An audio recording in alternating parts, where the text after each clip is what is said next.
added to the stream. Look at me in the stream. Hi, I'm here. Now that I'm in the stream, wonder if I can solo this layout. Maybe I can solo this layout. There it is. I got audio now. I had to be added to the stream. That's probably what it is. And then solo you guys. Does that make any sense? I don't even know. Hey, is this why you're not our technical officer? No, sciences. I am not wearing operations here. I am wearing sciences, people. Right. Right? I'm wearing sciences too, but I have some engineering skills. Yeah, but I just don't have these engineering skills. That's just the way this That's goes. because we're good now. Okay, good. And you can hear all of us, and you can see all the little lights blinking, and everything's working. Okay, good. Okay, well then, let's start all over again. Hi, I'm Guy, and that's Brent. And this is Geek Tank, your Star Trek Chaucer-sized, ambassador class vessel-sized podcast. We're going to be doing Star Trek Adventures, and I noticed that now that Nate has turned off all the lights down there on his, he looks like he's in a Queen song. Awesome. Right? I'm just a poor boy. I have a tattoo story I will have to tell you sometime off tank about Queen. It's great. Yeah, that sounds nice. already kind of dangerous. Anyway, so, okay. Okay. So, back to our original, one more time from the top. Here's our crew. We've got Captain Core directly above me, and I know that he's just squares that are spinning, and I'm sorry about that. He left and came back, and it's still squares spinning. So I tried, and you tried, and we did our best, Richard. Sorry, man. We have Luna, who's playing. Here, I'll bring up all their names. Zolarina Jorath. Way over there, we have Commodore Hashimoto, who is also the co-GM for this story, Joe. Of course, right here you got me. Right here we've got Henari Hastings, who is our newer, her, and over here we've got Marcus Vrerith, who is, these two are the newest characters in the story, and then down here we've got Nate Oswalt playing Nate. He's actually playing Thuslis, but he didn't want to change his name, so he's just Nate. Final. So, okay, guys, I'm getting ready to get started here. I'll bring up all of the things that we need now that I've got this straightened out and we know that everything's working. I can use this monitor for that and still see what's going on over here in the chat. And I'll bring up the QSTAS MSD over here. All right. Okay, it has been a sneeze. Gesundheit. It has been, we decided it was 2 months, right? I can give you the star date. Give me my star date, please. It's like more than 2 months, a little bit. But we should be the evening of March 23rd, 2345, which is going to be star date 24532 point something. Something. A fraction therein. Something. Right. Yes. So it has been a while since our last game. We have done a number of things. There has been some shifting of crews and yada yada yada. One of the key that actually, and you'll have to correct me if I'm wrong on this one, Joe, is that we have some ships that are transferred over, but not all ships are transferred over. Correct? Did we transfer them all over? I picked the date that we're starting because that is at 16:30 hours that date. The last of the ships arrive, and so we can pick up with whatever we're doing anytime after 16:30 hours that day. Very good. So we are all at Starbase 173 to start the reorganization plan here. Many of us are shipping out to different ships that will be part of this task force, and there are quite a few various things that will be moving around here. So that's where we're going to be on this. I'm noticing that I'm reversed, which is, I don't know, can I unreverse me? No, I can't. Well, I'm just going to have to accept the fact. On technical issues, just to kind of give everybody a breakdown, we have lost the Chaucer in the sense of it's being reassigned to someone else.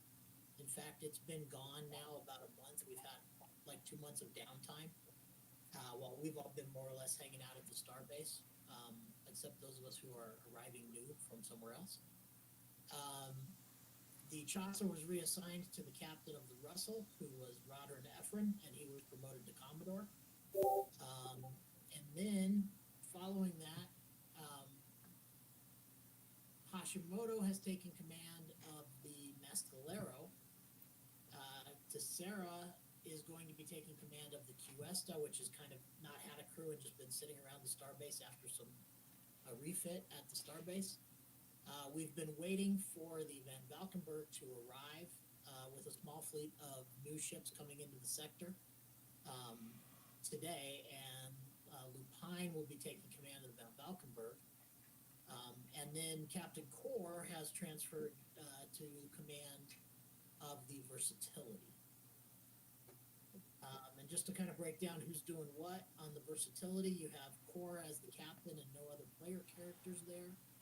On the Van Valkenburg, Liliana Lupine, played by Chelsea, who's not here tonight, is the captain. The first officer is Zolarina Jorath, played by Luna. And also will be assigned a fresh out of the academy science officer, Marcus Verath. Nice. That is your Van Valkenburg crew. On the Versatility, you have Captain Core and new first officer, Hanari Hastings, just transferred from the crew of Starbase 173. She's probably a spy for Jameson. Wouldn't And surprise me. the Cuesta is just Tessera, no other player characters, and the Mescalero is just Hashimoto, no other player characters. And Major Thushlis and all his Makos will float from ship to ship where they're going to go. And basically, Hashimoto has a task force consisting of those 4 ships, and then the other Commodore is going to deal with the rest of Jameson's fleet. Commodore, one question. Yes. Does the new recruit, Marcus Verath, have clearance? He is not in the know on any classified operations. And we have worked very, very hard to make sure that only people in the know get assigned to the Van Valkenburg, but I was overridden from Starfleet Command, not from Jameson. And he comes highly recommended from some admiral at Starfleet Command. So perhaps we should work on getting him clearance. I would say that would be a task for the first officer of the Van Valkenburg. And probably a number 1 priority. That's a high priority. Science, yes. All right. So, Notice. If he's any good, he'll notice. Probably make sure that's it. How come the stars are different all of a sudden? Weird. Right. This is odd. I don't understand why you need all these extra engine bits. okay, so we'll give there's about 7 days, 6 days, 7 days where we're all shaking down on our ships and trying to kind of figure out where everybody is. And then there is Hashimoto is going to be calling a mission briefing in the main atrium of Starbase, well, not the main atrium, but the main conference room of Starbase 173. And this is actually a formal awards and promotion ceremony, incorporated with the mission briefing or reassignment briefing. Is that all right, Guy? That's perfect. That's exactly what we're looking at. So, Okay. the people who will be present at this briefing will be command staff and all of the associate staff and heads of staff from all of the ships that are involved in this task force. So that will be all of you. So you will be all there for this briefing. It's at, I believe it's at 0800 on 7 days from March, whenever we are. You can do the math. That would be March 30th. March 30th. So In the morning. there we go. Perfect. You all start to assemble in the room. Starbase 173 has a very lovely, well-built. It's an older base. It's a much older base. At this point in time, it's been around for a long time. It's an old regular one type base, which will need to be refitted soon. But some areas of it are actually pretty decent. So in this instance, there's a large conference room which has overlooking windows that look out into space, where we can see a number of our ships are floating by in orbit around this base. Going into the room, there's a large conference table that has been moved to one side so that we will all be mingling. And clearly, this is, there's a lower area and a raised area where there is a dais sitting in the middle there for when we start the ceremony. As we all enter, you can see that Tassara has a pan of cupcakes that she is bringing with her. And she brings them to the conference table that is on the other side of the room and places them down. So then she stands there next to them, not doing anything, because Tassara. And the scene Are you begins. still baking? Am I still what? Last time I saw you, you were baking. You were baking last time I saw you. What's going on? This was not actually me. Oddly enough, this was my communications officer, who feels that this would be breaking the ice. Please have one. I assure you that they are not poisoned. I should pick one up and eat it. It's actually rather nice. So, Clarification. I realize that space is cold, but we don't have enough water for ice. ice. What? You said we're breaking some ice. Are we near an icy planet? I think that was a problem with this specific species. I do not understand the idiom either. However, I was assured that this was an appropriate gesture. It means having fun. Ah. Oh, okay. Indeed, I have noticed some peculiarities with the QSTS crew. Quite a few of them, actually. Indeed, it appears that Lieutenant Bemler sleepwalks, which is not to be confused with Lieutenant Pekara, who finds it very entertaining that both Commander Kowalski and Lieutenant Bemler are afraid of ghosts. You see, the QSTA is a very ancient ship, nearing 100 years old, and there is rumor going around now that there are paranormal activities. I have assured them that that is not the case, but they do not believe me. How do you know that's not the case? It would be illogical to assume check. that my ship is haunted. It would be illogical to assume it's haunted, but there are other things that could cause paranormal activity. Would you like it answer those things? I would be more inclined to believe that it is due to its age and perhaps its new refit. I would ask Lieutenant Allison. However, she hums when she works, and I find that to be slightly disruptive, and most of the time off duty is somewhat inebriated. She also insists on me calling her Jana. However, I will put her on that duty immediately. Well, you Way did to refer follow, bro. engineer, so I hope it's working out. She is more than adequate for the job. I Good. just do not know why she insists on me calling her Jana. That seems odd, but there seems to be no end of idiosyncrasies on this crew.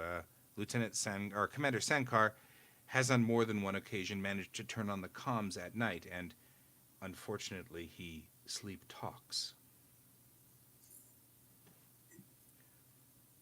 And needless to say, I believe that the Sounds like you're Cuesta is pretty- settling in rather nicely. And if anyone wonders why there's Makos with this crew, there it is, right there. Someone's got to take care of them. Indeed. How are the cupcakes that I'm eating? They're actually rather nice. They're made by Lieutenant Lucius, who is the communications officer. She's Denobulan, and a very motherly member of the crew. She has made me wear a sweater on the bridge. She is How confident? concerned. So we need to all follow protocol. I There's a butter thing, not mention it. I have come to the conclusion that protocol is, by democratic vote, laxer on the Cuesta. I have every confidence that the ship will operate efficiently, regardless, with you as the captain. Why, thank you, And if Commodore. not, I appreciate that. Let's go. You know how to do it. At this point in time, the doors open, and the doors open, and we have brass coming in. So I've got to flip back up here. Okay, here we go. In comes Admiral Jameson and Captain Takar, who is the Vulcan captain on the base, and Ensign Seymour, Ensign McDonald, and Ensign Desirve, who Desev, sorry. Captain Ephraim from the Russell also comes in, and we had Captain Sasha, who is Bolian, who's coming in as well. So there's a number of brass and these ensigns. So Tassara looks at Hashimoto and says, "I believe that your entourage is here, Commodore. Please take another cupcake." No, one's plenty, thank you. Well, I suppose we should get started then. Very well. Hashimoto will go up to the podium and just kind of wait a moment until people notice someone standing at the podium. And say, welcome, thank you for all being here. Admiral Jameson has very kindly allowed me to present these promotions and awards, which I consider a great honor considering the caliber of the personnel present today. And if I may, let's just get started with a number of promotions. And Hashimoto will go through a series of 2 or 3 dozen low-grade and junior officers being promoted. A lot of them are characters that we all have heard or know about. Jana Allison gets promoted from second lieutenant to first lieutenant. Ensign Bimler, same thing. Many of them have new job assignments. I'm not going to role play going through a dozen junior officers being promoted. Many of them have moved up to department heads on the various ships. And then as we get a little higher, we're going to announce promotion of Hanai Azari Hastings to the rank of commander, who is the new first officer on the Versatility. So congratulations, Commander. Yay. And Thank any words, Commander? I am very excited to move up from my previous role and contribute more to understanding and diplomatic solutions across the galaxy. This is truly an honor. Thank you so much. And then the former first officer of the Saxony, Commander Cameron, is promoted to captain of the Saxony. That's not you. And then Commander Lupine promoted to captain and taking over the Van Valkenburg. And Commander Tessera promoted to captain and already in command of the Cuesta.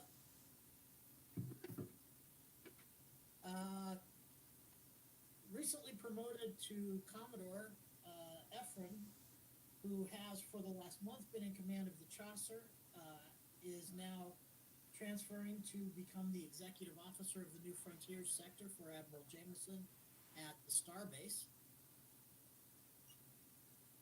And Commander Sasha, former captain of the Saxony, is going to take Captain Sasha is now Commodore Sasha and will be taking over the Chaucer and heading up a task force consisting of about half the ships. Nice. Okay. And I would also like to present some awards. Ensign will begin with presenting a Star Cross to Ensign Stefan Deceive, formerly of the USS Russell, recently transferred to the Starbase. During the battle at Badlands, he single-handedly evacuated wounded from damaged areas at great personal risk and saving several lives. He suffered some radiation burns in the process, but thankfully he's recovered fully. So congratulations, Ensign Deceive. Yay. And then I also would like to award 2 Star Crosses. These are somewhat special to me. I'm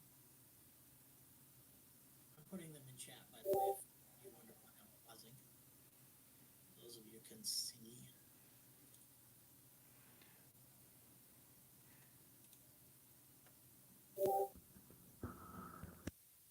So, let me begin with Major Thusless of the Makos.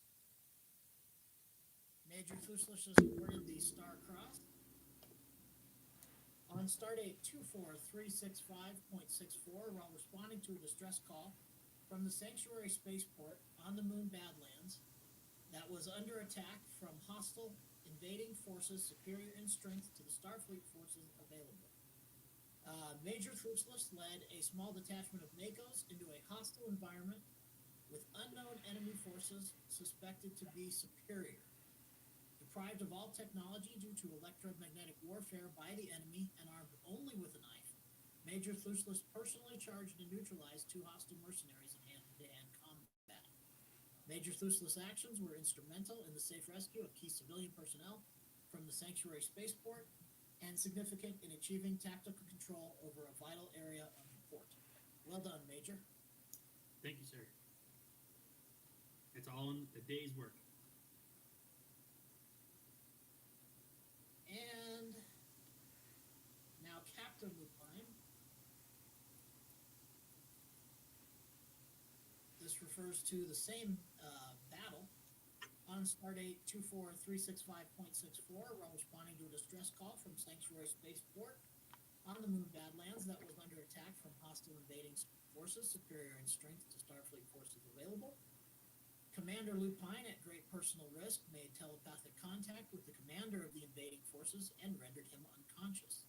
At great personal risk, Commander Lupine continued to utilize extremely difficult and dangerous telepathic tactics to convince the second in command of the hostile forces to retreat, despite their tactical superiority. Had Commander Lupine not acted with the disregard for her own safety, the battle would certainly have resulted in significant loss of life and equipment.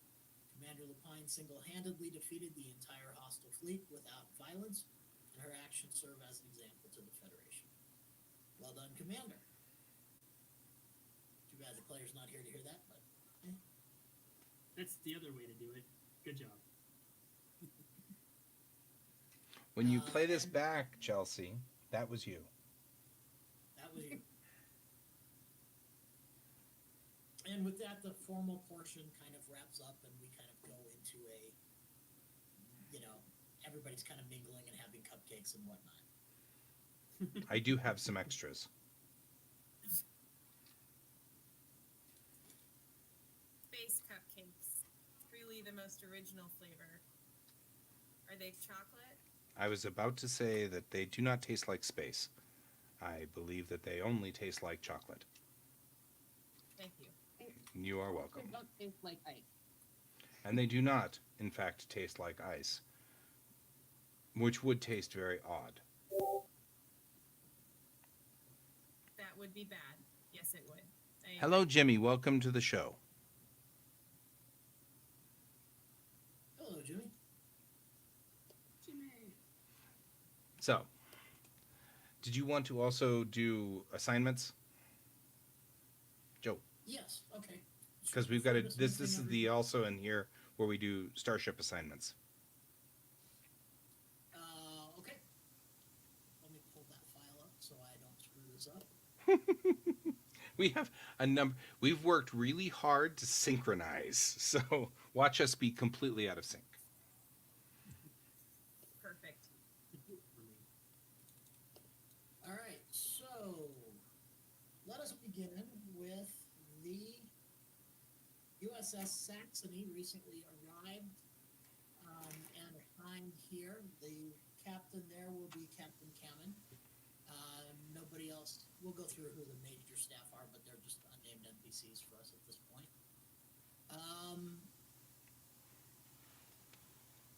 We will say now the Chaucer will be under the command of Commodore Sasha, and go through senior staff again, just unnamed NPCs.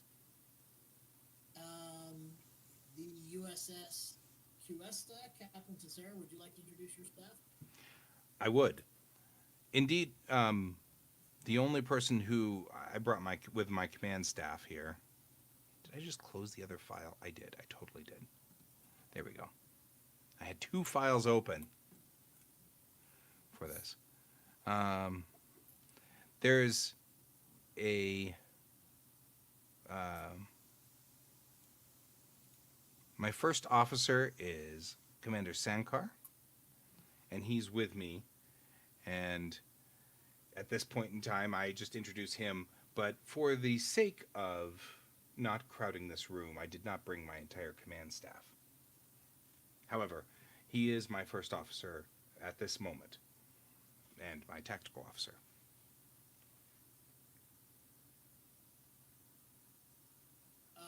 Okay. And Captain Core, would you like to introduce your command staff?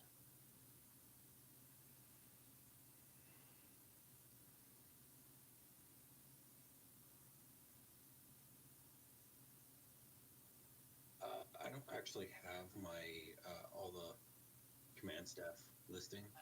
I've got the list in front of me. You want me to do it for you? Yes, please. Sorry, I'm also handling a daughter that my wife handed to me. So Worries. Well, luckily for you, your video isn't working, so your kid's not being broadcast. So, as a parent who doesn't like to broadcast his kid, In command of the USS Versatility, Captain Corin Core, First Officer, Commander Hanari Hastings, Chief Engineer, Lieutenant Commander Randall Flagg, Chief Medical Officer, Lieutenant Commander Boleth Tavares, Chief of Security, Lieutenant Commander Zaita Zvrais, Chief Helmsman, Lieutenant Alexis Earhart, Chief Communications Officer, Lieutenant John Revere, and Captain Core's Yeoman, Petty Officer 3rd Class Connor McLeod.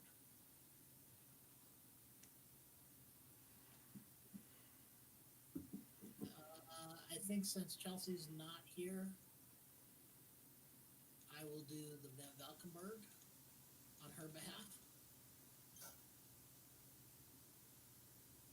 certainly not going to go through everybody, but the department heads, Captain Liliana Lupine, First Officer Commander Zolarina Jorath, Chief Engineer Commander Sal Massath, Chief Medical Officer Lieutenant Commander Tehrani. I think that's all we need to cover on that. A lot of the named NPCs that you guys are used to hearing and seeing about ended up on the ban. So that's kind of a long list. And then I'll do the redemption or the Mescalero pretty quick. Captain Christos Hashimoto. First executive officer is Commander Vinka.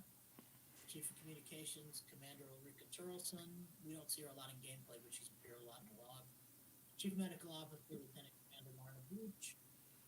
Chief Tactical, Lieutenant Commander Nar Aluno, just recently transferred on board from the Alpha Quadrant.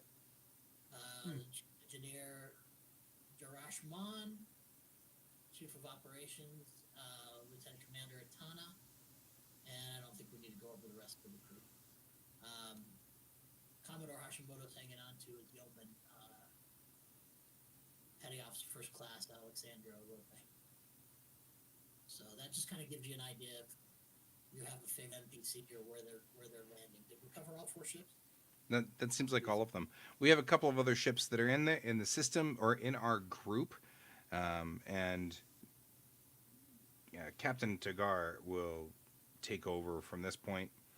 The USS Russell will be down for repairs. The USS Thresher is in orbit of the Badlands. The USS Fletcher will be at 173 for a Baryon sweep. The Redemption will also be in for repairs. And that leaves us the Volkov, the Van Valkenburg, and the Versatility, who are here. And then, Commodore, I believe you have a specific instruction for the other remaining vessels. We're basically dividing Starbase 173's fleet into 2 task forces. With the Mescalero as command ship, we'll be heading up a tactical task force consisting of the Mescalero, the Van Valkenburg, the Cuesta, and the Versatility. And that task force is essentially put together with the purpose of being able to rapidly respond to armed threats from Summer Sun or other mercenary groups in the area as that situation seems to be escalating. And the normal diplomatic and exploration missions will be covered by the other task force under Commodore Sasha, with the Chaucer as that flagship and the other ships in the sector falling under Commodore Sasha's task force. Which will leave the PCs with 4 ships, correct? Correct. And that's going to, so for all of us that are, this is meta, for all of us that are in the game, there will be 4 ships that are in our task force. The remainder of these ships that have been in and out of our task force for this duration are now moved under the Chaucer's task force. So that's going to leave us the Van, the Versatility, the Cuesta, and the which one? Mescalero. Those are our 4 ships now. So, I like it. with that in mind, we're going to now further break that up.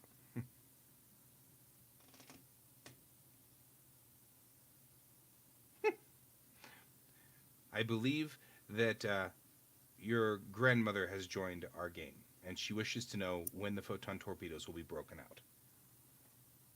That is my grandmother. You're correct. Yes. Very well. She's very excited. Excellent. Well, welcome to the game. So, we'll be breaking up. Do you want to go? That's part of this, Joe. That's part of this briefing. As we break up that group. The 2 task forces. Yeah. Well, once the task force A leaves, then the 4 ships that are there split in half. are we ready to do that? Yeah, that's this point too in the story because we have to send Dasara away because meta game. I hate having my own character. It makes it too easy to use her as a Deus Ex Machina. So So at this point, Jameson, yeoman comes in, whispers in Jameson's ear. He gets up, walks out of the room, and the ceremony's over. We're all just kind of mingling, so it's eating cupcakes and congratulating and pats on the back and all of those things. But a moment later, Jameson comes in, taps Hashimoto on the shoulder, whispers something in his ear. Hashimoto basically makes eye contact with Tessera and kind of jerks his head like this. They leave the room, and out the windows you can actually see about 10 minutes later the Mescalero and the Cuesta warp out and are gone. And Captain Tagar is still floating around, and Commodore Ephron are still floating around. So basically, they're in command now of the starbase, because probably there's no way for you to know this yet, but Jameson went with Hashimoto and Tessera when they disappeared. right. So standing orders now. You guys are. I'm sorry. What'd you say, Nate? I totally walked on you. Now that Hashimoto's gone, I am the highest ranking person on the starbase. Yay! I mean, you're the highest ranking Mako anyway. Right. I report to nobody now. You are nobody's boss. And this is the time to go for universe domination. There's no one here to stop you. You're on your own. Grab a ship. Get them. You would technically, I guess, in some way report to whoever's in command of the starbase, just because they're the counterpart. Maybe Right. not report to so much as coordinate with, but Oh, I need to work with people. right. Damn. Maybe next time. Yep. Bummer. Okay, so you guys are then. Sorry, I gotta get out of this universe real quick. You guys are mingling and kind of just hanging out at Starbase 173. And for time's sake, I'm going to actually skip the next section, Joe, because the mulling about on 173. I'll just make a quick, brief explanation of what Starbase 173 is. In Next Generation, Starbase 173 shows up in an episode called Measure of a Man. At that point in time, it's a brand new starbase. So this is the old starbase that was there prior to that new starbase. So parts of this base are very old. Since it's an old Regula type starbase, it dates back to the 2280s, and so it's ancient. It's an old creaky starbase that's old and creaky, kind of like the Cuesta was. So It's an enterprise star. yeah, from that era. So you guys kind of mingle around. There's a couple of bars that are really kind of, I don't know, they're shady. They're getting shady. Only some areas of the ship or only some areas of the starbase are still in or are updated, and they're going to. It's clear we're at the end of this starbase's life. Okay. So when you say shady, you just mean they're kind of falling apart. They're not used anymore. They've been kind of evacuated, and they're just. Yeah, there's dark areas that don't even have power anymore, and Okay. your quarters on Starbase tend to creak and pop with air pressure changes and stuff like that. And a lot of you guys might be just, I don't know. It's one of those things. Needless to say, it's been 5 days since the departure of the small group out. When you guys are all gathered in various locations, and all of your communicators go off at the same time, and it's Captain Tagar, and he says, would the commanding crews of what do we call this? We called this group something, didn't we? We haven't named the task force. Oh, Task Force 1. Task Force 1, please report to the conference room immediately. So he summons all of you guys to the conference room. Sounds like we have a job. You have a job. I need. I like the new QRF. It's fun. Yay! Let's go. So, QRF? Quick reactionary force. That's my Got it. job. That's what it's called. Yep. Excellent. That's the real term for it. right? Yep. Okay. You go into the conference room, and actually, no, he calls them up to the ops on the base. So you go into ops on the base, and the ops is actually at red alert. Oh, hey, wait, I can do that. Computer, red alert. So the base is at red alert, and Tagar is at the ops station, and he says, "Thank you all for joining me at this time. We are at alert because an unmanned listening post near the neutral zone has started moving off station. It also has stopped transmitting. It is, however, moving very slowly, at just 3% the speed of light. What?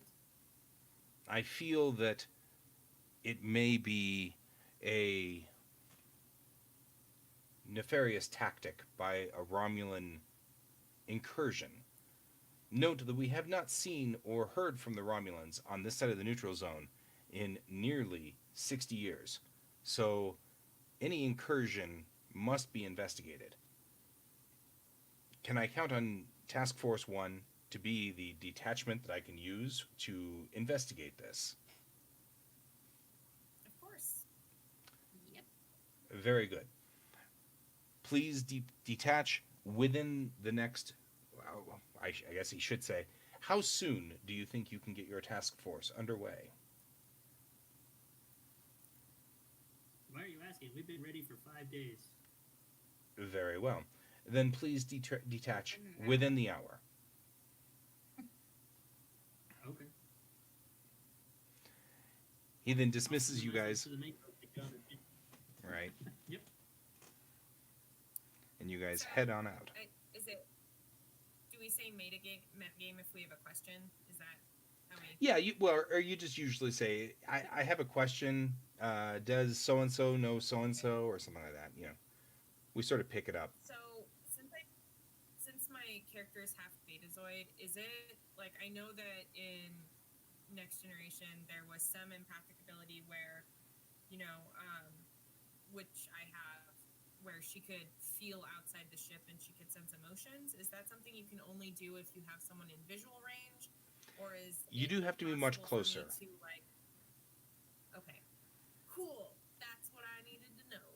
And it's going to be kind of complicated right now because Tagar is totally calm, cool, and collected, but he's Vulcan. It's all of the other people that are around you that are tense right now, because they're all at red alert, right? So Marcus, it's kind of like there's noise right here. There's a lot of noise. You do sense happiness from Thusless, though. Yeah, Thusless is really happy. Finally, someone to kill. Yay! He's all about trying to kill people. I have a task for you to assist with. Ooh. Okay. Can I ask what your scientific specialty is? I think I have that as Xeno. It would be theoretically under your focuses. Yeah, I gotta pull that up. And you would have access to his Personal phone. file as XO. Right. I figured I'd just find out on air right now. Weren't any objection if I just post your character sheet in chat? Go ahead, because I don't even have it up on my screen. So I'll try to bring up chat for you guys. I think you lost At me. home? Just type in chat right now.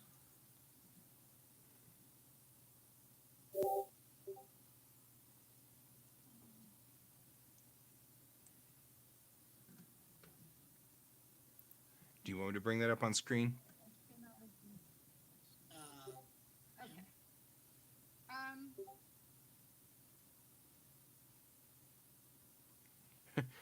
all of a sudden, you just came back here, Richard, and we're all at red alert and everything's red, and you're like, wait, what happened? Richard's having problems over there at his house, so he was like, can I get a brief explanation of what's happened? So, Marcus, I'm going to be setting up some scans. Since we have had some success detecting. We haven't detected cloaked things so much as we've detected a lack of expectation. I need to let you know ahead of time this information can't leave this vessel. I will be trying to get you clearance for this, but I need you to know now that you cannot talk about this to anyone who doesn't have an understanding of it already. Is that something you're willing to work with me on, or do I need to have you confined to another section of the ship? That's fine. I can keep my mouth shut if I need to. Okay. I mean, I do apologize because this isn't something we can let all of that has been released to all of Trek and the Federation as of yet. Alright, with that, I'll start calibrating. Which of the two ships that we're going on have more room on them? Joe or Isn't Guy? Van on... Joe, which of the two? Well, are the ones? It's the only two that are left: the versatility and the van. The versatility has more room. The Makos will go on there then.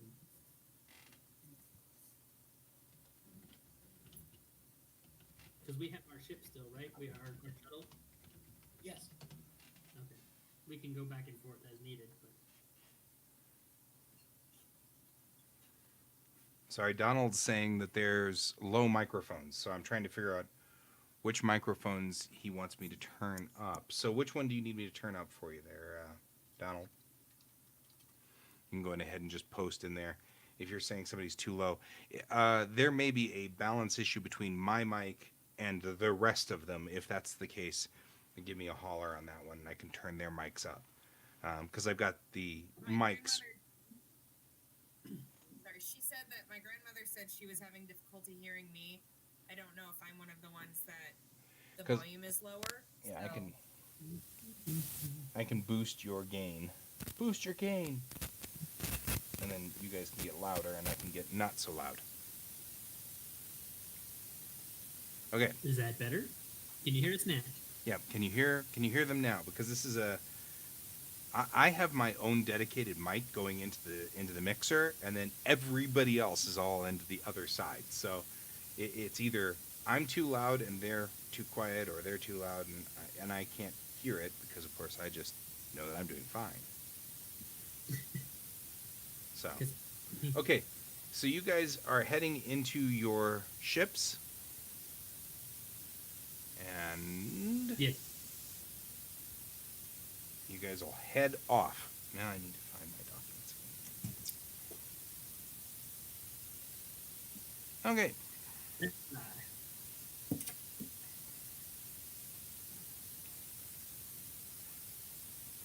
so as you guys start traveling out, you guys can see and hear, and some of them is what he's saying. He's hearing some of you. That sounds like you guys need to turn up a little more. Give more gain out that side. Guy, I'm getting static from you. Like whenever you start speaking, I can hear you speak clearly, but I'm hearing background static. So maybe I need to turn me down. There we go. I Same. can do that.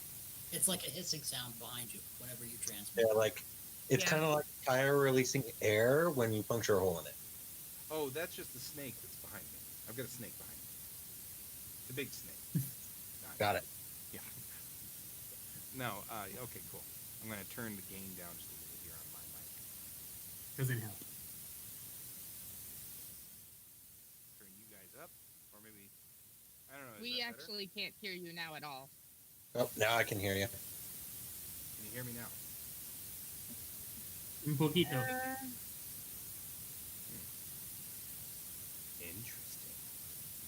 I will level both of those out. Now everything is You're level. just static. I'm staticky, Yep, that's okay though. We can hear you. Yeah. but it's not supposed to And be that's the staticky. important part. That's not cool. It's That's more of a hiss. more to the side, really. Okay. We'll just work on this. So okay, we go out there. The listening buoy is completely dead. So who, I can't see diddly squat. Who's the science officer who's going to be scanning for the listening buoy?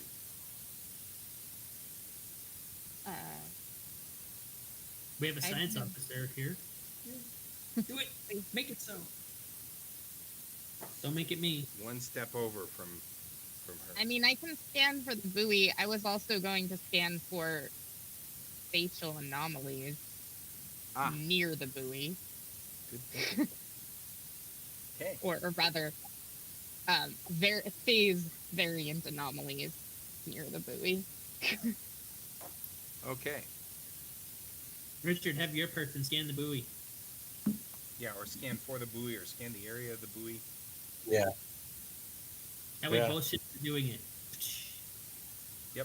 So, You scan the left, and I'll scan the right. yep. Give me 'Cause those are directions that matter in space. I don't know. Do I actually have a character or a player character as a science officer on my ship? No. You should. That's what I thought. No, I don't even think so. You may not. Whoops. Okay, give me. Let's go for reason and science. Richard, do I need to post for you a stock science officer? Didn't I have one made or did I not? If you need it, I can. I don't have a science officer listed on the Yeah. versatility for named NPCs.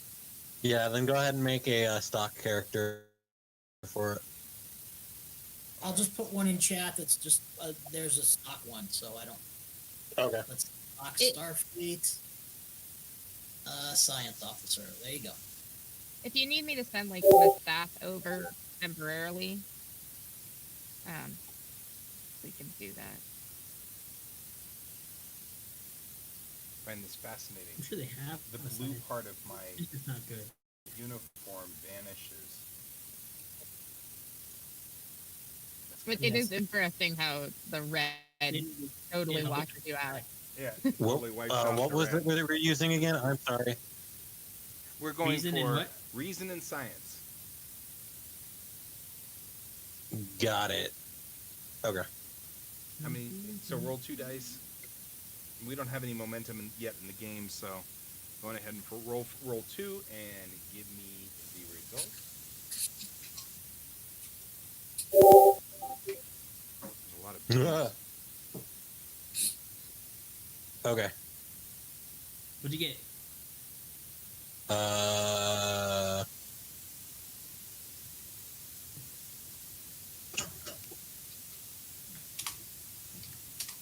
Less than the So combined. Richard just rolled target 1 and rolled.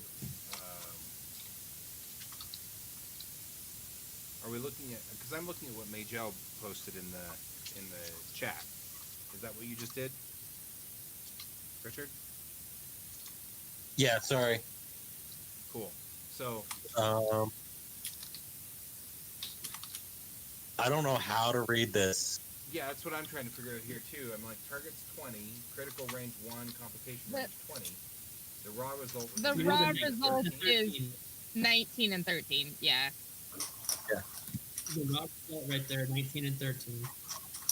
No, it says 2 successes. That's not 2 successes.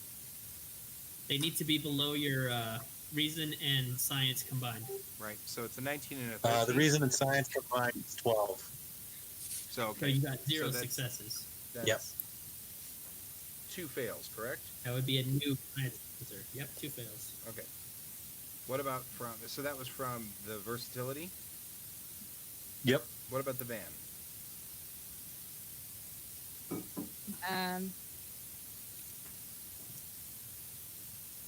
I I got a 1 and a 19. A 1 and a 19. One success. Okay. So that's a partial 2 success successes from the because a van. 1 is automatically 2 successes. The what? I'm sorry? Isn't a 1 automatically 2 successes? Yes. Anything that's lower than your your No. 1 stat. Oh, It's only if you only- have a if it's a focus, right? That's only a focus. But a 1 is always 2 successes. But a 1's always 2 successes. So Yeah. So okay, so the van is picking up faint traces of something around the buoy. But the versatility sees nothing. There's nothing there. It's absolutely clear. There's nothing in space. It's a hole. So the I van think we need to sees calibrate our something. sensors again. Yeah. Something's gone borked with your sensors again. So, okay, cool. I'm going to bring this up because we've got to do the other thing. So, okay, you guys are coming up on the target area, and you come out of warp. And I just need to find, I made a picture. I was very proud of my picture. I'm happy with it. I wish to show you this picture. But now I have to go find it. For some reason, it is not where I wanted it to be. I'm not sure why. There we are. Okay. Oh, excuse me. For those of you at home, this is the ship that they are seeing on their sensors. Are you guys watching the broadcast? No. No, No. that's fine. I'll share it with you in a sec. And I'll put it in the chat. Yeah. Not in that chat, though. In the game chat. I was gonna say, depending on how you have it set up, you might be able to share that screen as well. There we go. Yeah, but I've got it kind of confused going on here, so we're kind of scrambling stuff. Oh, that is really odd. That is very green. So as you guys come out of warp, you see this ship. I have That's the unique. talent of Starship Expert. Is that anything that I've seen before? No, it's nothing like you've ever seen before. But go on ahead and you said that's a focus? You have that as a focus? That's a talent. A talent? Yeah, I mean, you can give it a shot, but we're looking at multiple aces to try to pull that off. Because it's... And all I'm going to do is be able to give you kind of an inkling. So you can give it roll two, or if you've got more. How do I... Okay. I'm just trying to use my gel for stuff, seems.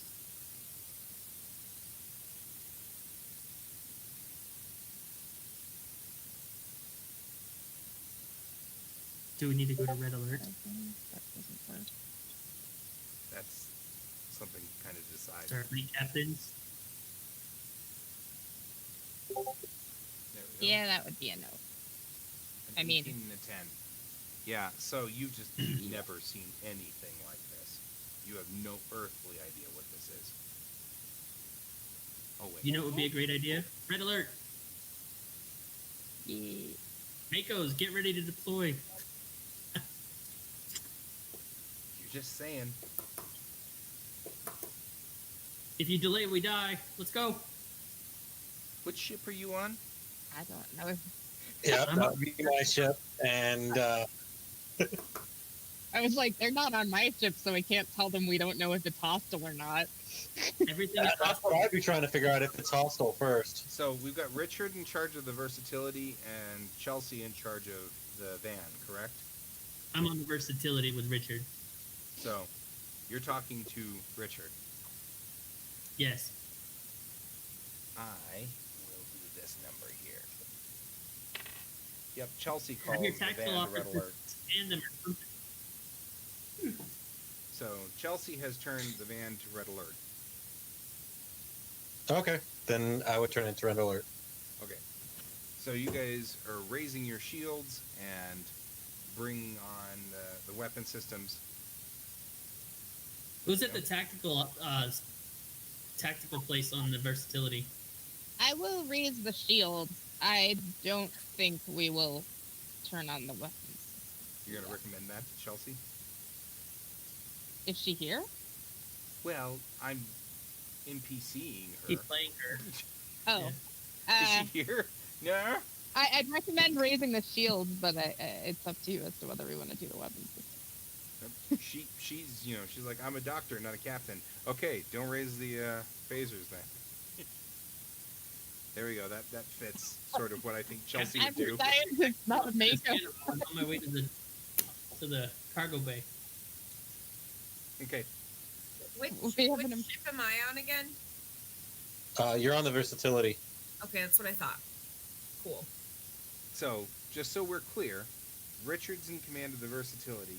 She's the first officer of the versatility, and he is actually hanging out with all the other Makos, the Marines, on the versatility. Well, I'm on the bridge right now, getting ready to go to the Makos.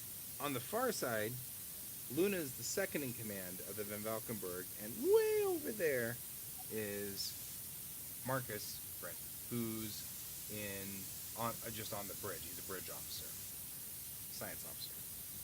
And they're in command. Their commanding officer is Chelsea, who's not here. Just to remind people who might be confused. So this is definitely not what the buoy was. So my first thought would be try to find where the buoy is. If it's inside that. The buoy's dead in front of us, and then the ship appeared, right? No, the ship was there, and And the buoy is dead next to it. Yeah. Well, you haven't found the buoy yet. That's what I'm trying to find. It's the buoy. Go Okay. run. Is this where the buoy was supposed to be? This is where the buoy is supposed to be. Okay. Then what kind of a ship was it? So, it's in the chat. It's in the chat. picture. You can Oh, see I'm it. sorry. I'll put it up for the crew, or for people who want to see. Oh. It looks I mean, very it's- hostile. It's obviously up to you guys, but it seems like we should make an attempt at diplomatic contact before, I don't know, engaging in warfare with an unknown power level. I agree. I I agree. would say to try to open communications. Okay, so you're going to hail it. Yep. And then I'm gonna let the diplomatic Is that- attaché are you- deal with that. Your first officer's talking to you real quick. So you opened a channel of communication. Yes. Or at least attempted. You could stop him before he did Okay. that. I mean, it's, Has anybody? Okay. Everything just changed. Oh. I get. he Okay. totally reorganized. So, Joe went offline. I will. I'm still here. Oh, okay. Okay, I will. I will send out a communication saying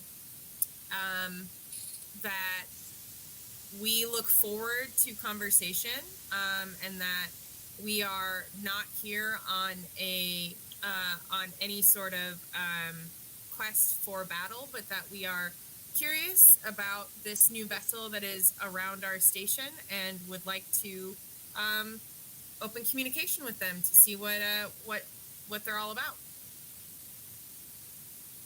You're broadcasting Only that? more eloquently than that. Okay, yeah. So, as a quick side note, the location of this is near the neutral zone, so it's actually quite a bit away from Starbase 173. So it's not like this okay. is in orbit. It's just that, Oh, spaceships can go faster than light, and so it being like 20 Right. light years away is still only 6 hours out or whatever. So, there's always that. Okay.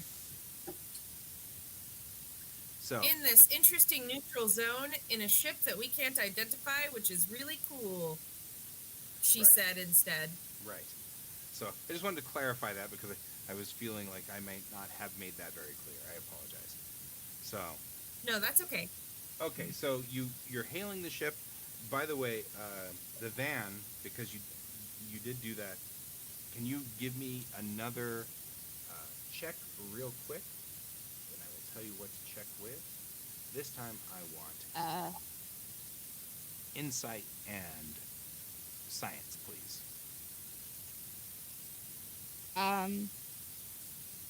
Do you want to do that one, Martha? Uh-oh, we've lost Marcus. No, sorry, my mic was on mute. Since we're about equally good at this, I figured this will give you a chance to do something. Okay.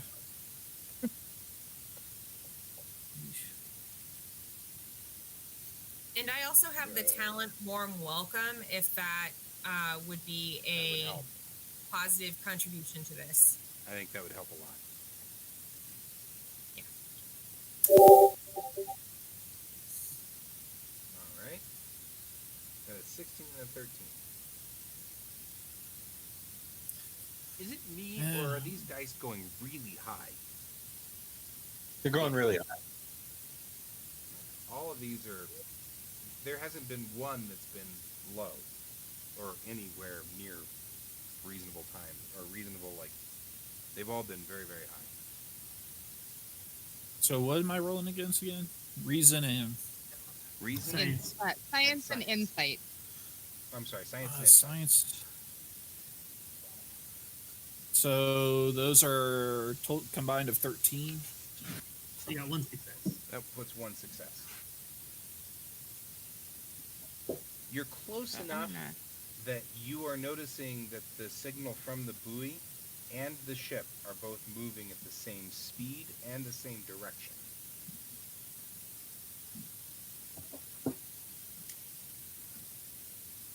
Are we close enough that I can sense any potential life forms on the ship? I don't know the distance we are from it. Yeah, you are detecting. Very Well, good. go on ahead and give me a roll on that one but do science and Mhm.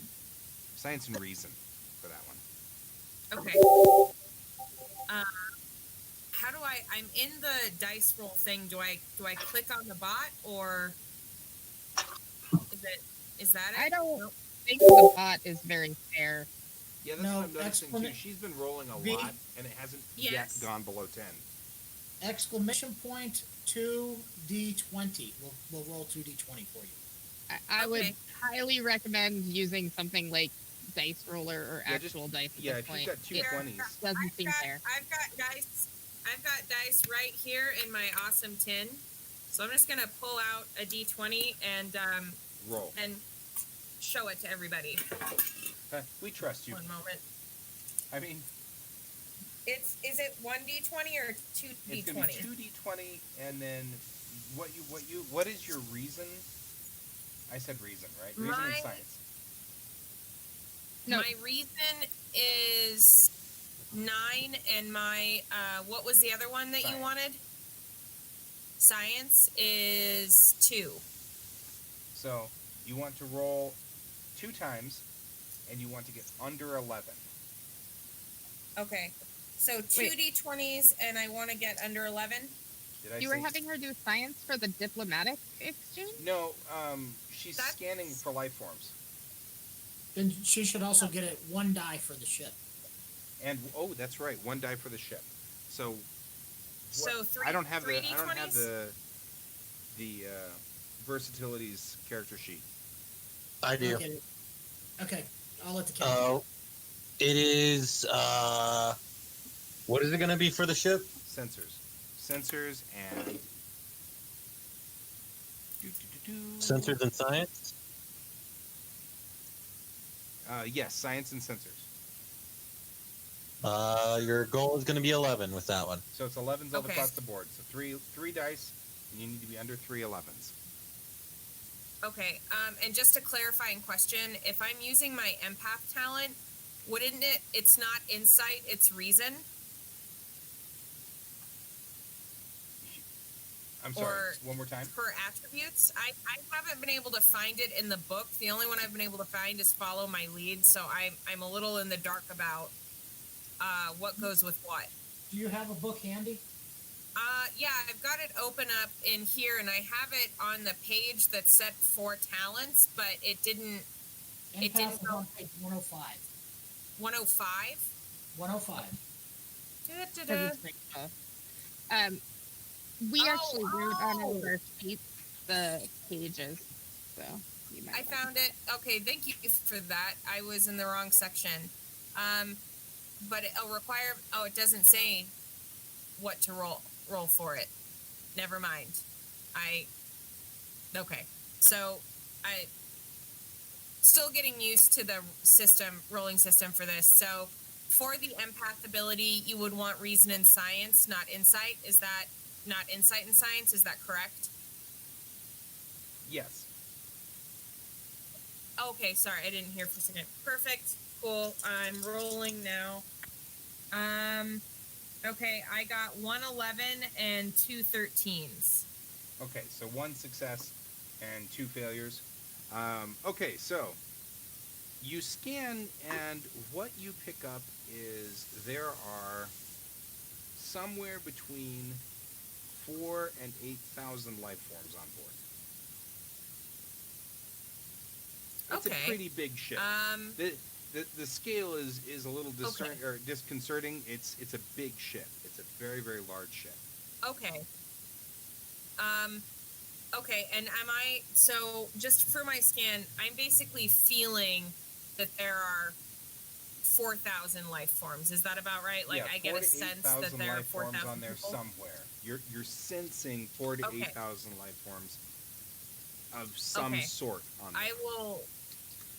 Okay. I'm not sure what, but I know. But what I'm feeling right now is that on the ship there are 4,000 to 8,000 life forms, but I'm not sure what that means, or what form they take. But that's how many I'm picking up on. Right.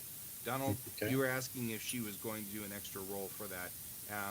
I'm actually just going to say that either her empathic ability might be impacted by her scanning, or she might be more accurate or less accurate with her empathic powers. But either way, she can sense somebody's over there. Yeah. She definitely can sense it. She needs to do a Okay. roll if she wants to try to read people's minds. That's where things get a little Oh, more and I don't complicated. have telepath. All I have is empath. I'm not Okay. telepathic. Well, she needs to do Yeah. a roll. You need to also do a roll if you want to know what they're feeling. You can sense them, Okay. but if you want to know if they're like scared or mad or upset or angry or Yeah. you'll have to roll on that That's one. sort of my goal. So I do a roll for that as well. Yes, but Joe, what are we going to do about that one? How do we roll on that one? What do you think? I'm sorry. I was typing into Facebook chat the empath stuff, and I was about to post that. What's the question? The question is, apologize. if she wants to actually like try to detect their mood, what would we need to do for that?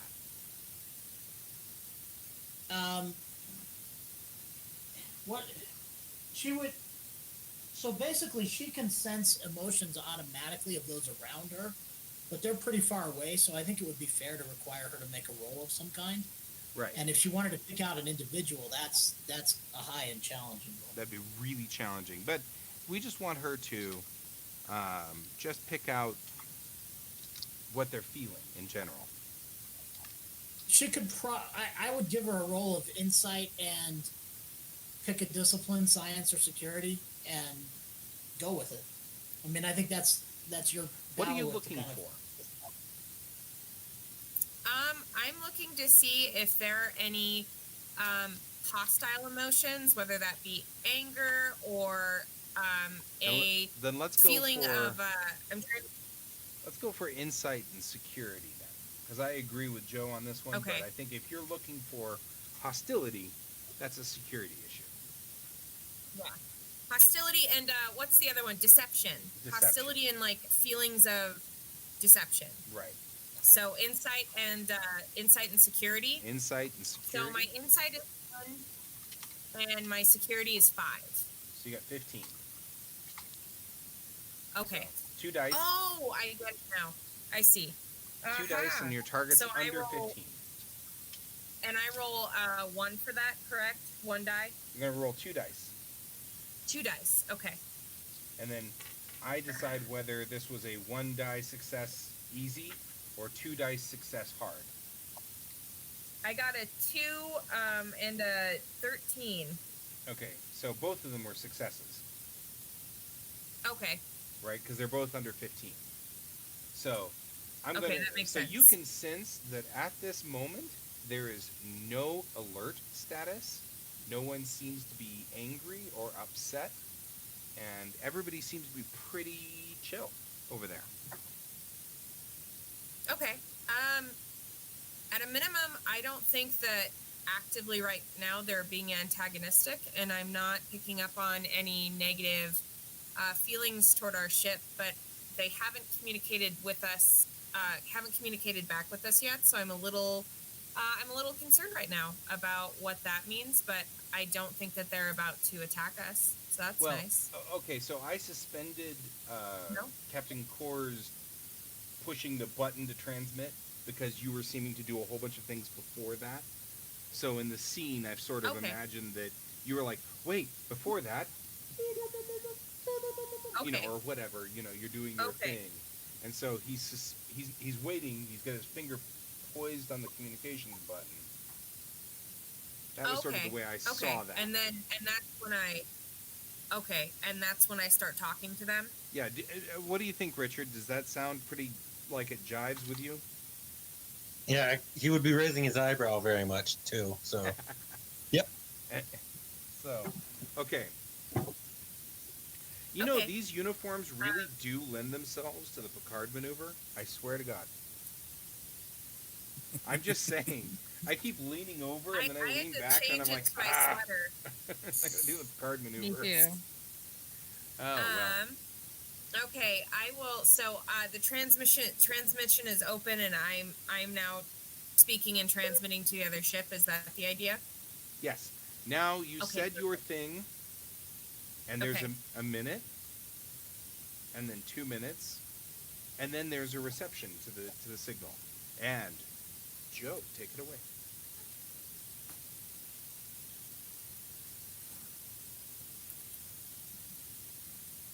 So what pops up on screen is a elderly woman, pointed ears, kind of sharp eyebrow, and she is dressed in sort of a silk robes, and pops on and says, "Hello, new friends."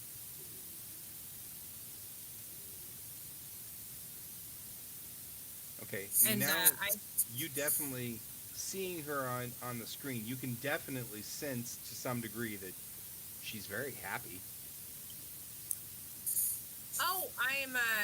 I am so and I don't know when cultural flexibility or warm welcome would matter, but I'm just letting you know I have those. Perfect. Yep. Oh, thank you. I am so excited. We are so excited to meet and speak with you as well. It is always a privilege to meet other people and other cultures throughout the galaxy.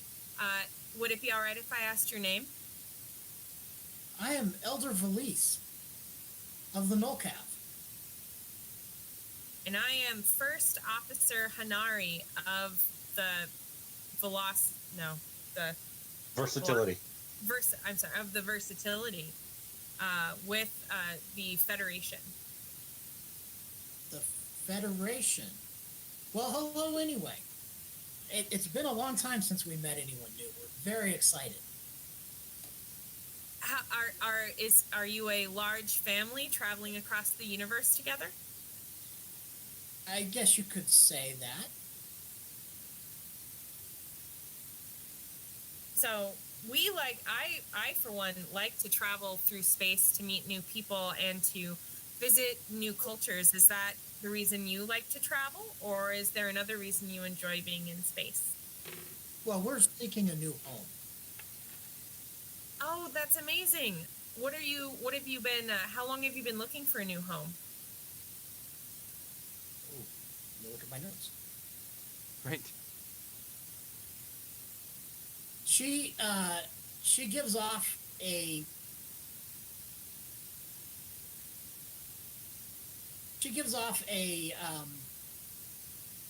nonsensical measurement of time that is not in an appropriate language, but if it translated correctly, it comes out to about 2,700 years.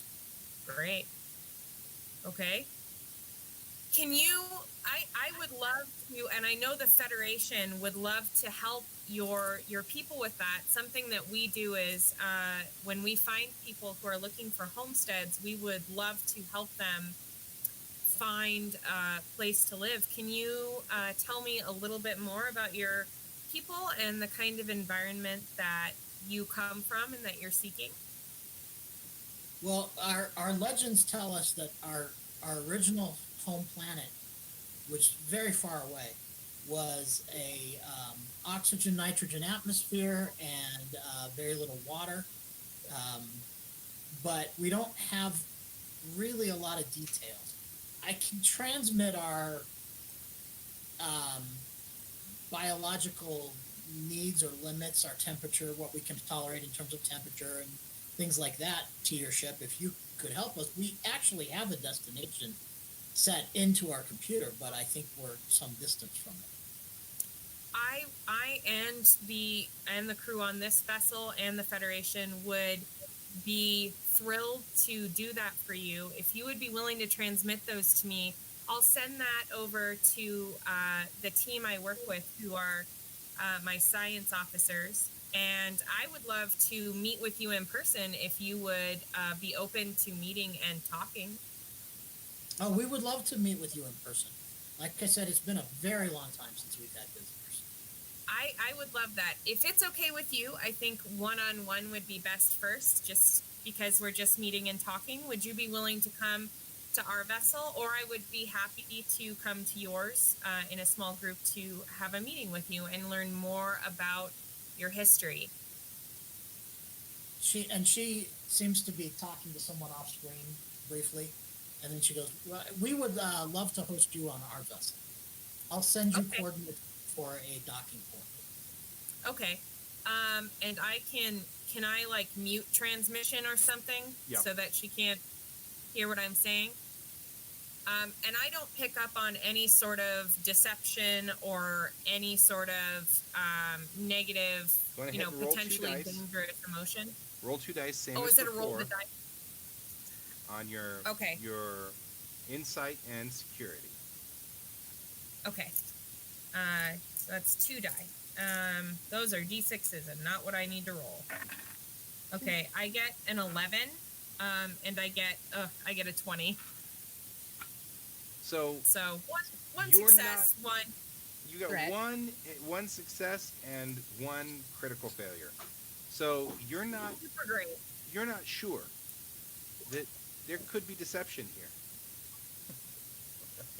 What And I I know what a red circle Get one of means. those. Is You the added red. conversation that happened something that we were purview to? Oh, that's right. Okay, so it's just a visual representation of what just happened. I get it. Yeah, Okay, all so he's doing I'll- is putting threat on our side. I will look Makes at it more. I'll look at the captain or whoever's in charge of the vessel and say, I'm really sure.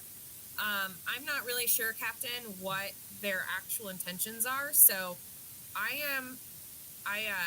don't know how much you know about my background, but I am very good at both espionage and diplomacy. So I am happy to go over. Would anybody else like to go over to the other ship with me? I would, but I need to run a few scans. Am I muted? No, you're not. No. muted. You're not. We're Roll this if you do this. But I'm sorry. are you listening in on the conversation? Because you're on the other ship. Yes. That's no, what I'm I was on gonna I'm ask. on No, I understand. Was I able to listen in on that conversation? Oh, I would assume you guys are both. I actually was about to. I was actually about to open communications with you guys. Okay, Just I mean, see you what can do that Dr. too. Captain Lupine thought about this. I would like to scan for temporal anomalies based on the amount of time listed there, because I am a temporal mechanic. Okay, And I know these. going ahead Sure. and 2 dice on this one is insight science. Okay, and it's not specifically an These anomaly. things, I'll go yet. with you. I should Okay. also say that having looked up the Starship Expert, that should have given us momentum on it, further investigation on the ship. Yeah, so you've got 1 Yeah. momentum that you can use in the pool. Okay, perfect. Where's my dice roller? I am going to just use dice roller because I don't trust the I don't blame you. myself.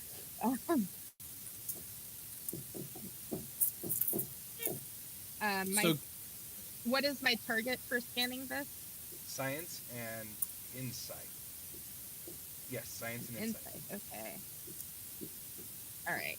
So that is a 14, and I got a 14 and a 10. So right Right there, at the line. but not spectacular. So you can do what would effectively be like carbon dating to some degree, and you can see just by the scoring on the hull, the ship has been moving through real space for a very long time. Okay. Just using your starship mechanics sort of concept design. Mhm. Just using that, you can see that large scoop on the front up here is obviously some kind of defensive shield against things. It's moving horribly slowly. It's only moving at like 3% the speed of light. And you can't see it very well until you're right up on it, which is part of the issue. Because of course you guys didn't see it. You can see the buoy, but you can't see the ship until you're right up on it. So it's got no warp signature that you can tell. It's not running impulse drive that you can tell. It's certainly not running any of the.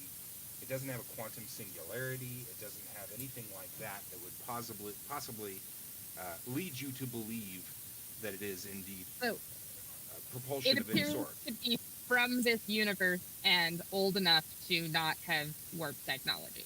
Yes. Okay. It is definitely Right. So- old. I will relay that around. I'm curious, and this is Sonari. When you're looking at the ship, can you tell if they have, so I know there are a lot of people on the ship. What I don't know is if they're conscious or not. Can you tell with your scan if there is anything in there that would imply technology for long-term hibernation? So are you talking about what her scan was? Yeah, 'cause you're Yeah, talking to her yeah. about If that. it's because she's doing a science scan, so is there anything that might indicate to you that during the time of this travel, because what I'd like to know is if this species is just really long lived, or if they've been hibernating while they travel. Or it is also possible they have been multi-generational. That is a third possibility. Or multi-generational. It's just good Well- information to have before going onto the ship. So Well, I did hear one thing that said that it's a legend about their homeworld. So my guess is multi-generation. I think you're probably right. It It's looks possible that it's both really- multi-generational and they still have sleeping leaders, but I don't know if we could tell that from here. you're not going to be able Okay. to tell that easily from there. But also, it I'm looks not old. I'm not a super sciencey guy, but we should also check and make sure that their ship will sustain us before we go there. Yeah. Also, since I was scanning the outside, do they seem to have weapons of any threat level to us? Yeah, I was given going to that ask that too. You didn't see any, but you did find the Okay. buoy.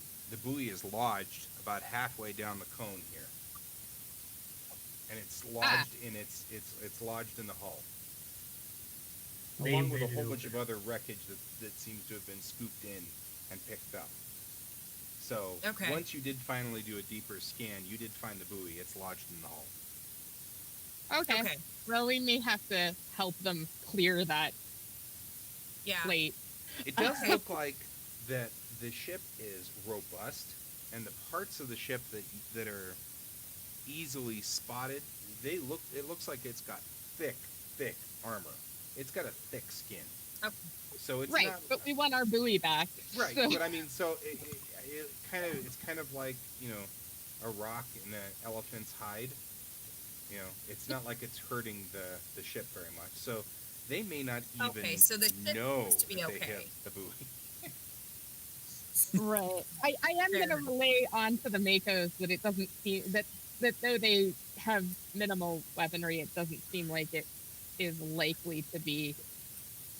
It is far enough behind technology-wise that it's unlikely to be a threat.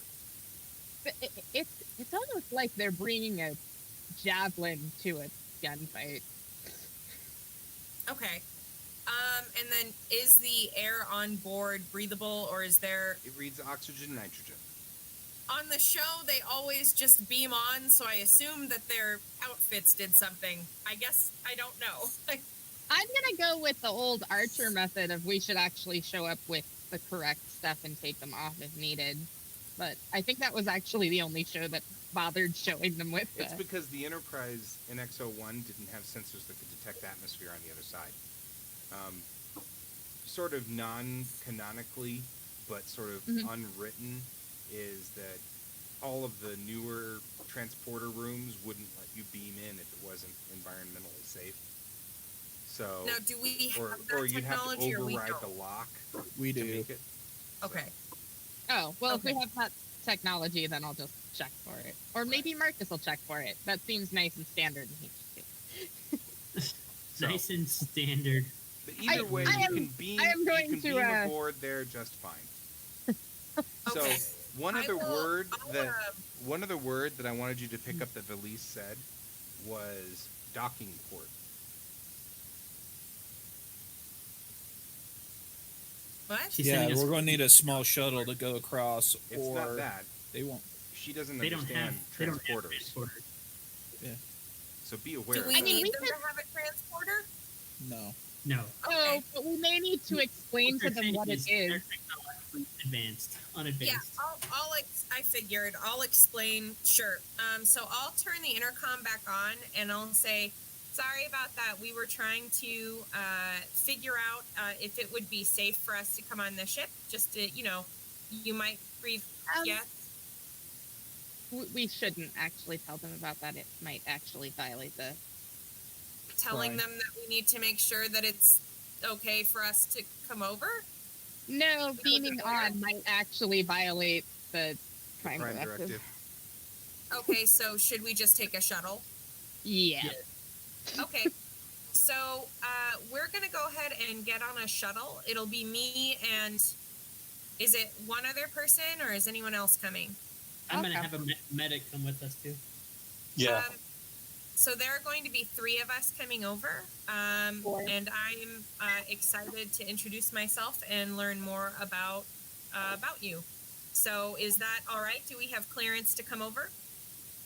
Please make it Yes, 4. absolutely. We're excited to meet you, and she sent you some docking coordinates for the Okay. port.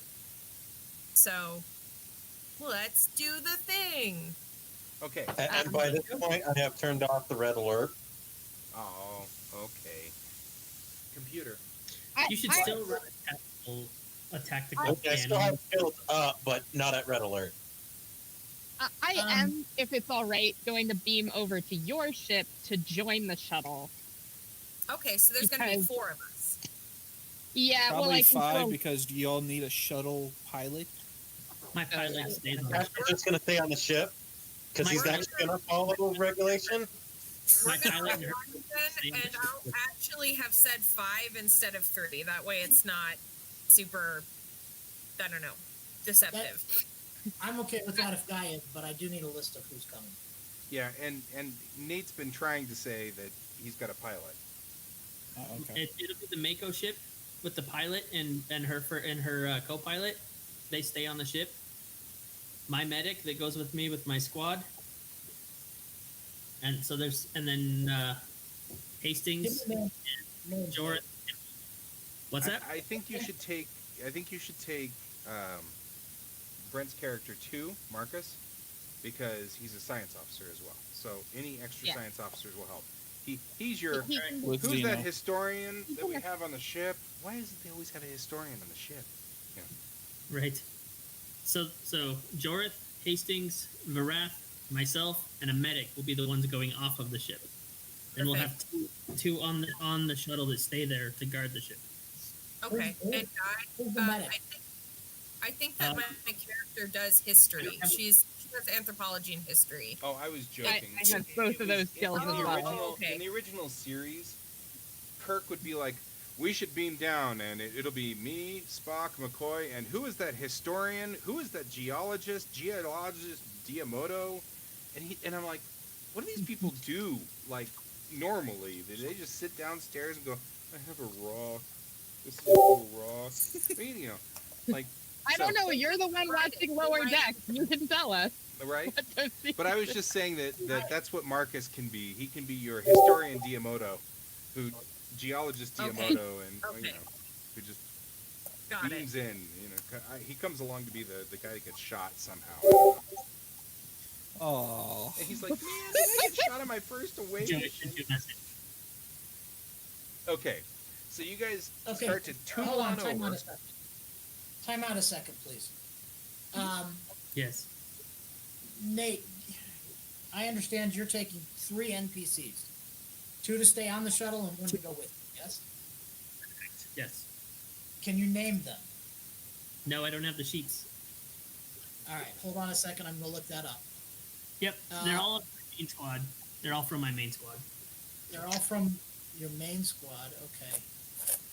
So my From pilot. squad, Yeah, I only have one pilot and her co-pilot. alright, so your staying on the shuttle is Dina, Yes. and Lieutenant.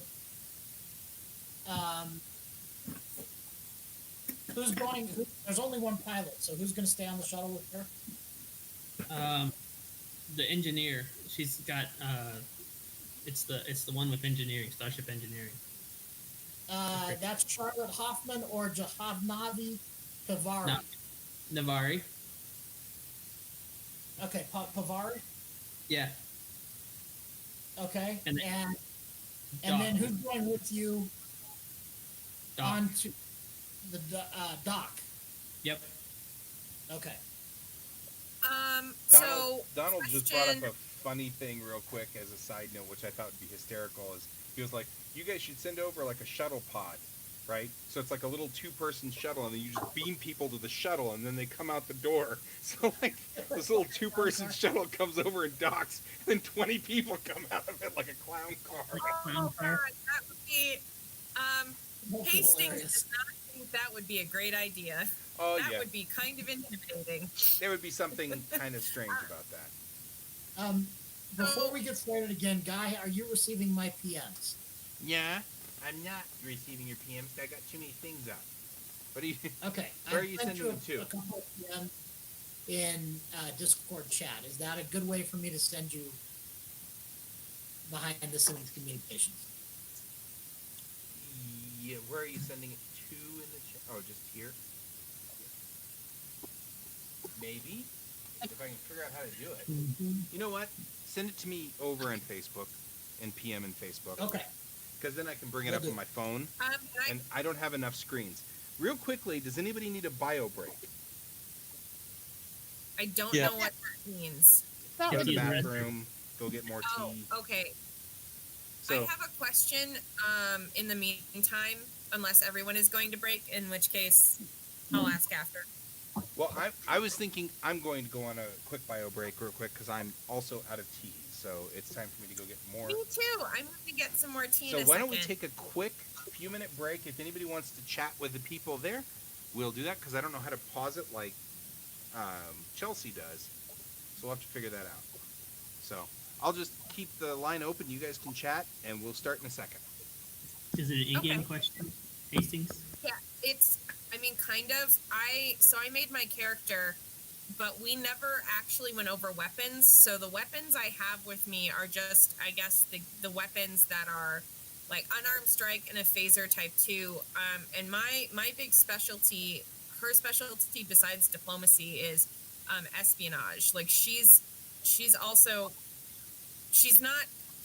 wants peaceful solutions, but she has skills to fight stuff if she has to.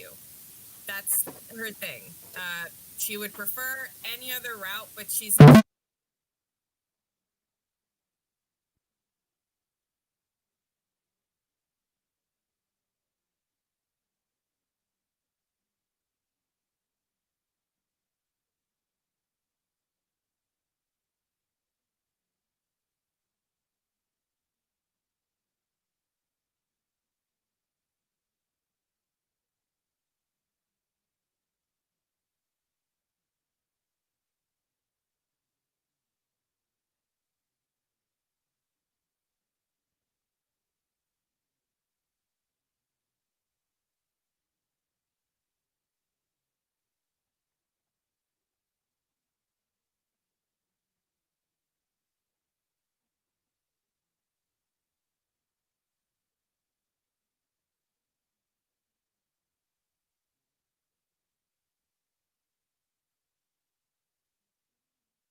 counted in here as the the little explosions, the twos and one, the one explosion and the two explosions. okay. These are like criticals, and they Okay. do a certain amount of damage with a knife. Okay. That's why I was able to get my star is because I killed everyone with knives because they actually do a lot of damage. Yeah, I like that the knife can be hidden because I mean I have her in the chat if you ever want to look at her, but she's just like her whole thing is she was raised by diplomats and so she understands the nuances of diplomacy, including how sometimes diplomacy is not diplomatic necessarily, and Yep. so she's not a fighting character, but she is capable of, you know, certain infiltrative and melee activities if necessary. Like, she's well trained. That's why she has a security 5. Perfect. Then you will travel with me whenever we do this. Yay! You're a perfect away person. Awesome. And in the Star Trek Games chat, you can see my character sheet if you want to, with like my numbers and stuff. Yep. And my quotes. I That's have cool. really good quotes. I like my quotes. Do you read Discworld at all, Nate? Sometimes. Mm-hmm. I based her a little bit on a more diplomatic Vetinari character. Cool. Yeah. That's cool. Yeah. Nice. Vetinari, yeah, so think Vetinari, only less quietly evil. Nice. My character is not Starfleet at all. He carries open weapons at all times. Okay. I have a Romulan dagger that I actually have on my belt. It's a Romulan relic that was given to me. And I openly carry that, and a sword. I love to kill people. Okay. And I don't wear Starfleet uniform because I'm not Starfleet. I wear Mako camouflage all the time. That was Okay. why he was so disappointed with me when I said maybe we should check if they're hostile before just shooting them. That's why I said run a tactical alert. I'm going to go fight them. Oh, Nobody okay. Because first response is to kill things. And Then I you knew He's that. Andorian all the way And was through. like, no, wait, no. Yeah, my character, what is it? We were talking about character phrases, and the one I picked for my character is, you meet people one at a time. They seem decent. They got brains that work, and then they get together, and you hear the voice of the people. Yep. Yep, that's... True. Yep, that's Okay, so- that's my... I want to That's your break value? in. I want to break Yeah. in real quick here, and just say to Donald, who had said, "I'm sorry if I'm disrupting the game." You're not disrupting the game. I thought that was awesome. The idea of the clown car was beautiful. Yes. We I won't liked it. do it, of course, He was the one who suggested but the we're gonna clown think thing, about it. That was great. And I'm going to get some crackers real quick now that I have the weapons answer, because I wanted to make sure I knew before we went over. That's all right. Did, Joe is rebooting we lose Joe? completely. So Okay. Joe is having some problems right now. He needs to reboot completely. So now I So have the everyone- answer to did we lose Joe is yes, we lost Joe. We totally lost Joe. Joe went down. Joe went down. He's messaging me even as we speak.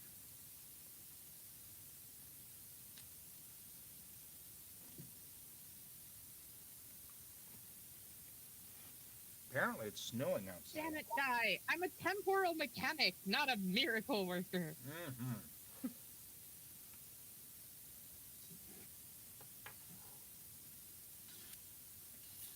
We are coming up towards the end of this story. So coming up to the end of this act, I should say, not the end of the story. Guy, you have a book in front of you? Not in front of me. I do you do. know what's the vicious do again? I'm pretty sure it does a crit when you hit these, but I want to make sure I'm telling Hastings correctly. Which Yeah, that- book? That's The in. basic book. Oh, okay. I have the. Okay, I'm on the science book. Let me switch. I I have just want to them make sure. all I just in want a to make sure I convenient- trained correctly. I transferred all the things I needed for the game onto my doc file because already every screen's taken up. Nice. I have 3 screens, and now I'm talking Do to you Joe on my happen to phone. know where in Core Rulebook it is? I don't. And if I had my book, But I'd it'd be look it right up. around 100 something. It would probably be in the combat section too. Yep. I don't know the book that well, but I will try to get into the hundreds. Yep. Mine's packed away Conflict. somewhere I'm downstairs. guessing it's in the conflict section. Probably.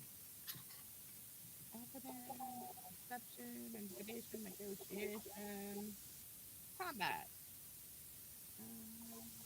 distance, perception, movement, task, minor actions, task, advantage, melee combat, personal pod, types of attack, bonus damage, disarm, sword, attack.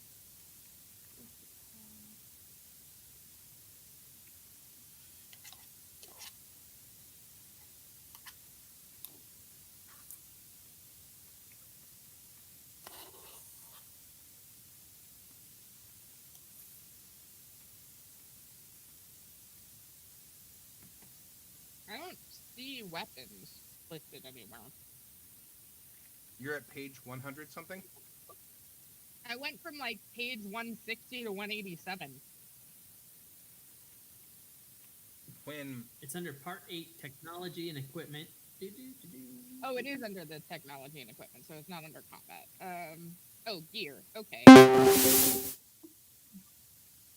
Nice. oh, you're like front and Melee. center. Oh, okay. I see what it says about. Vicious. Attack deals X points of damage, additional damage for each effect that it rolls. For a So- knife, it says 1 chevron vicious. Yep. So if it's 1, the attack does 1 point of damage additional for each effect that it rolls. So I was right. So every one of these little things that it rolls, the chevrons, it gets an extra point of damage. Mm-hmm. Cool.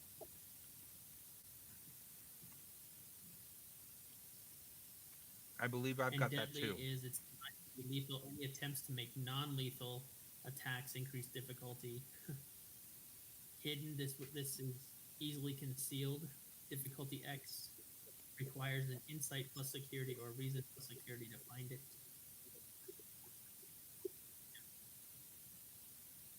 I feel Yeah, like I this is one piece that I don't quite have straight. Because I've got on damage bonus on all attacks to Sarah gains 5 chevrons. That's based on her security rating. Right.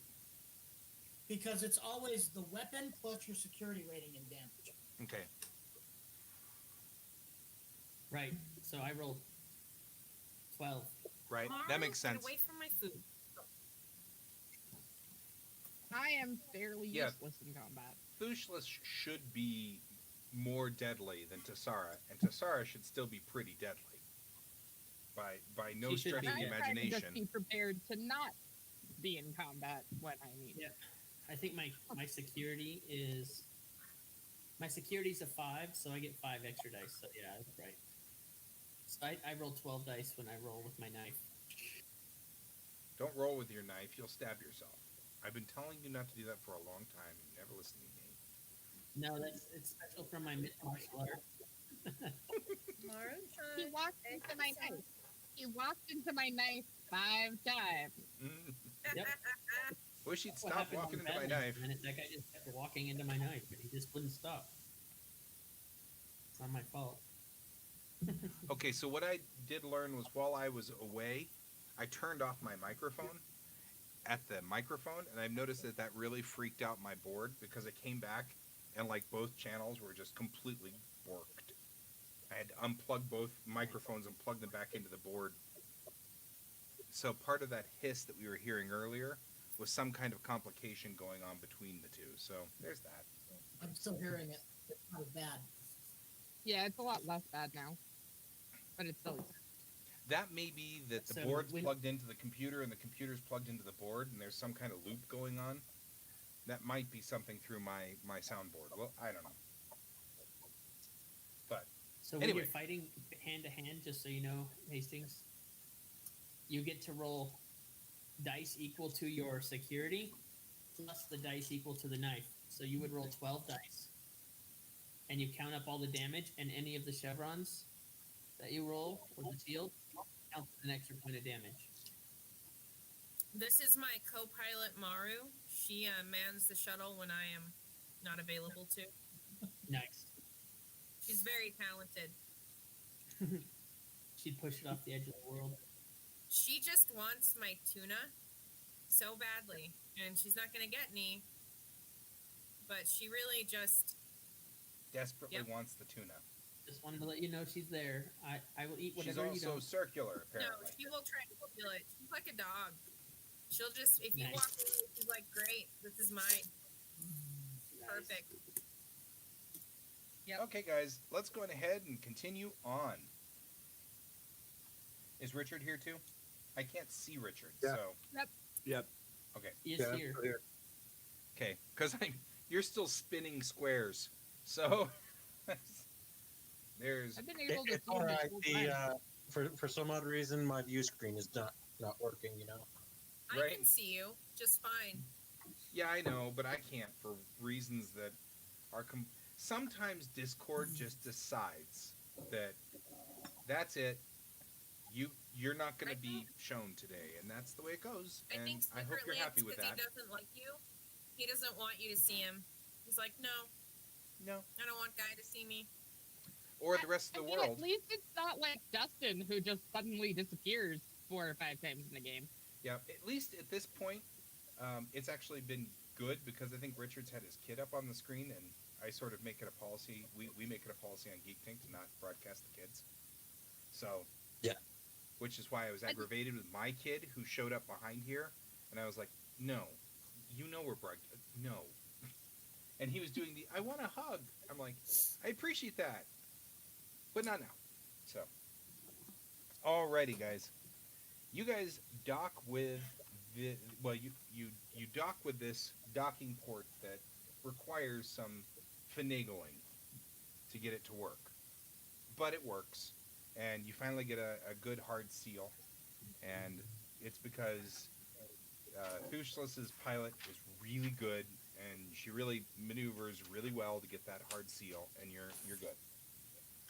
So the door opens, and on the other side is Valise, and there are about 3 other people with her, all women. And they are they're wearing various clothing that's similar in vein. All of them have the pointed ears and the arched eyebrows.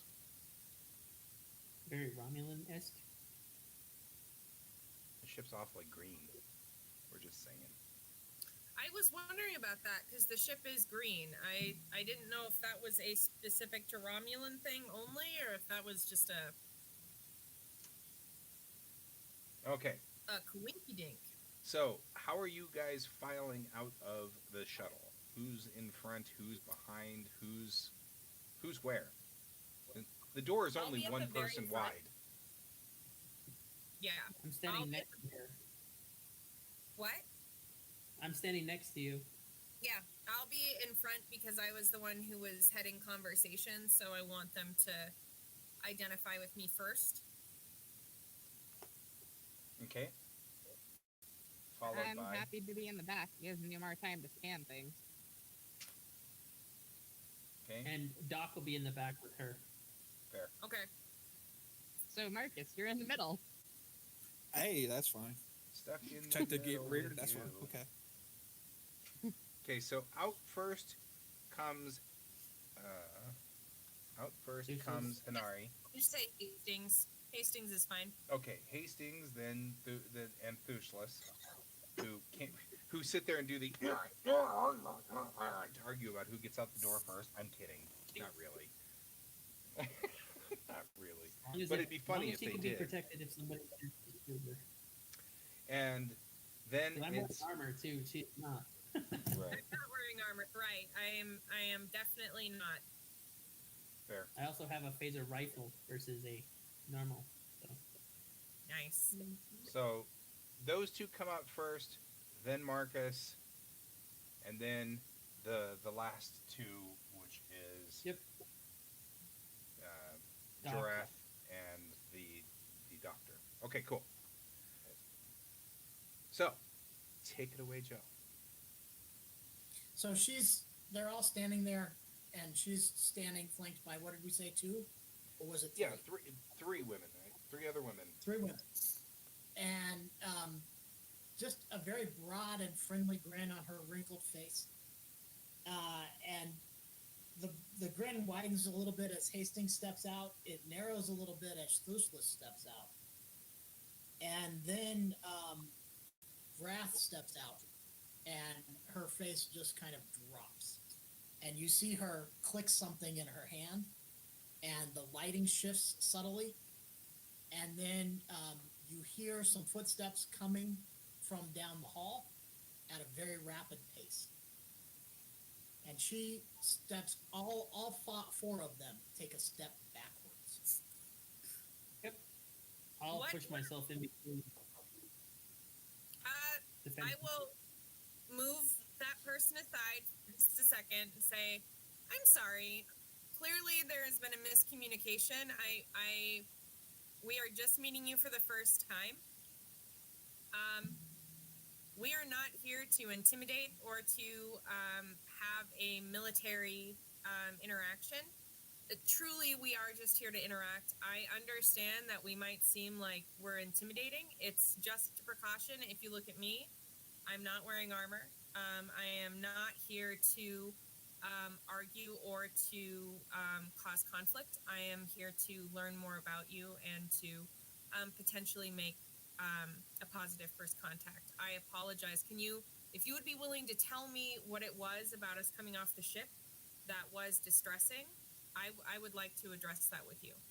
Okay, real quickly though, I would like for you to do a presence and security, please.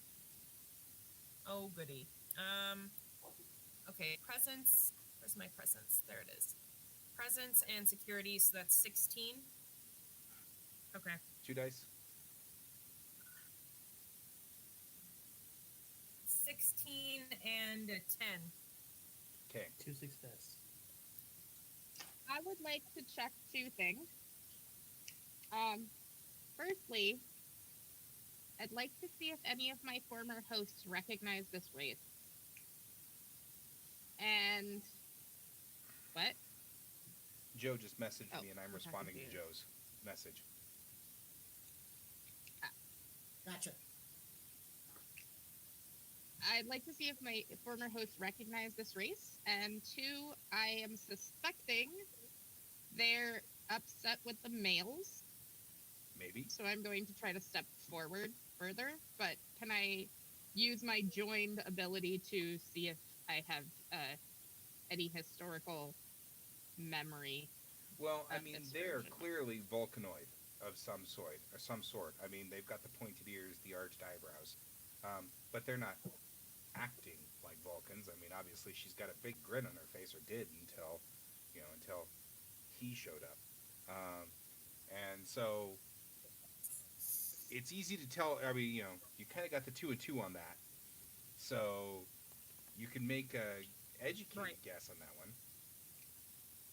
Do Okay. I recognize anything from their ship from my family stories and histories? No. I mean, it has yeah. an aesthetic that you kind of like. You're like, I kind of like the aesthetic here, The hallways that you guys can see from this point in time, it looks very much like everything is very cathedral-like. It's stained glass and interesting patterns on the stained glass. The hallways are very colorful and interesting. So it's not like it doesn't look evil or Romulan or anything like that, but it also doesn't look Vulcan or any of the other sort of cultures that you're familiar with. It looks cheery. It actually looks bright and airy and interesting. The aesthetic is colorful.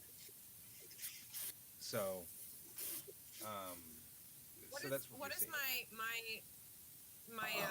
my presence and security check tell me? Oh, okay. I'm sorry. All that really was to see whether that flubbed and made the security guards decide to shoot you all or not. Because you're sitting there Oh. going, "It's okay, it's okay." So that's your presence. I'm not Okay. harmful. We're not trying to kill you. It's okay. That's your presence there. And since the this was a security guard's all tense female. security moment, that was where your Okay. security was coming in. Moved highly armed officer out of the way. Hi. I Sorry am about also that. going to move Marcus out of the way because he clearly upset them and step forward myself. Okay. I slowly start walking back into our shuttle to get Oh, that space. worked really well. Marcus is like, hi. Okay. Nope's out of there. He's the Cerritos of this Is everybody particular on the- story. You know? He's like, nope. Everyone that was there was female, and I'm not. Nate, I'm sorry. How do you is shall Shall. shall? Yeah, Thuceless. Yeah. Yeah, he's I'm not he's a trying to. I'm not stupid. I'm not trying to push Shal back onto the shuttle. Just slightly behind me, just in case, because I'm not stupid. I don't have a lot of guns, but also maybe not have that person be in front. So, Right. It yeah. makes sense. I, on the other hand, am female. very much pushing Marcus back onto the shuttle and being like, go scan something. Clearly. So, Go scan how does my response? What is my response? My response to that action do? And I'll step forward as well right. with So my hands you didn't mess in a it up. non-threatening position. So Valise can act as Joe seems to think that Valise will reasonably act, but you didn't make it so that you're going to get shot. So okay, you're up, Valise. Were the security guards female? All of them are female. Guy? That's what I thought. Okay.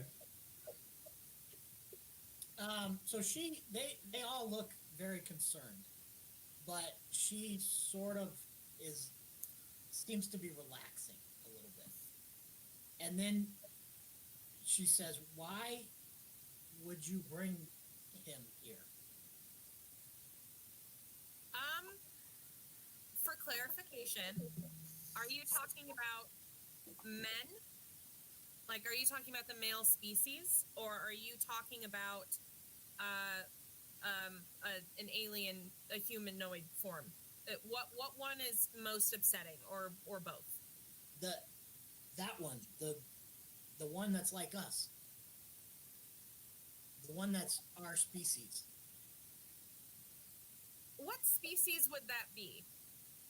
You're the Help me. nullcap. You're the what? Nullcap. Versus Vulcan. Does Okay. that mean anything? Real quickly, guys, I- you do know that Marcus is half Vulcan, half human. So they're also half Vulcan, half human? Well, Marcus has pointed ears and arched eyebrows. He looks like them. I look He's like not them, that- but Yeah, and that's I mean, what they're worried about. that. So, I'm just letting you know that he is not what did you say? What did they say? Voltav? Multav. Voltav. He is not that. Okay, there we go. I understand that is what he looks like, but that is not the case. If that was a concern. Also, we do try to be respectful. If it makes you uncomfortable to have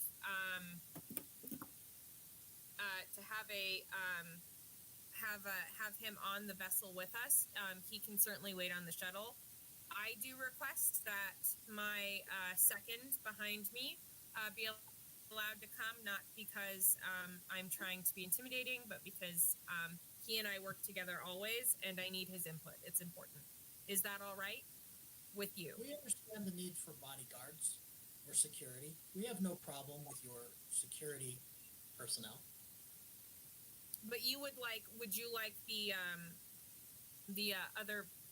Vulcan X person to stay on their ship, on our shuttle? Yes, we will not have any males of that species on our ship. They're too dangerous. I completely respect that decision. Marcus, would you be willing to wait on the shuttle for us to come back? Is that okay with you? I'll wait here for now.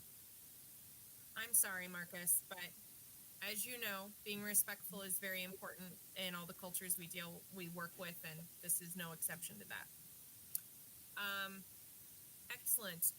We would love to join you if that is okay. I hope that this accidental faux pas does not dampen our relations at all. I'm very much looking forward to our conversation. Yes. Sorry. What? Feel free to listen in on Channel 21.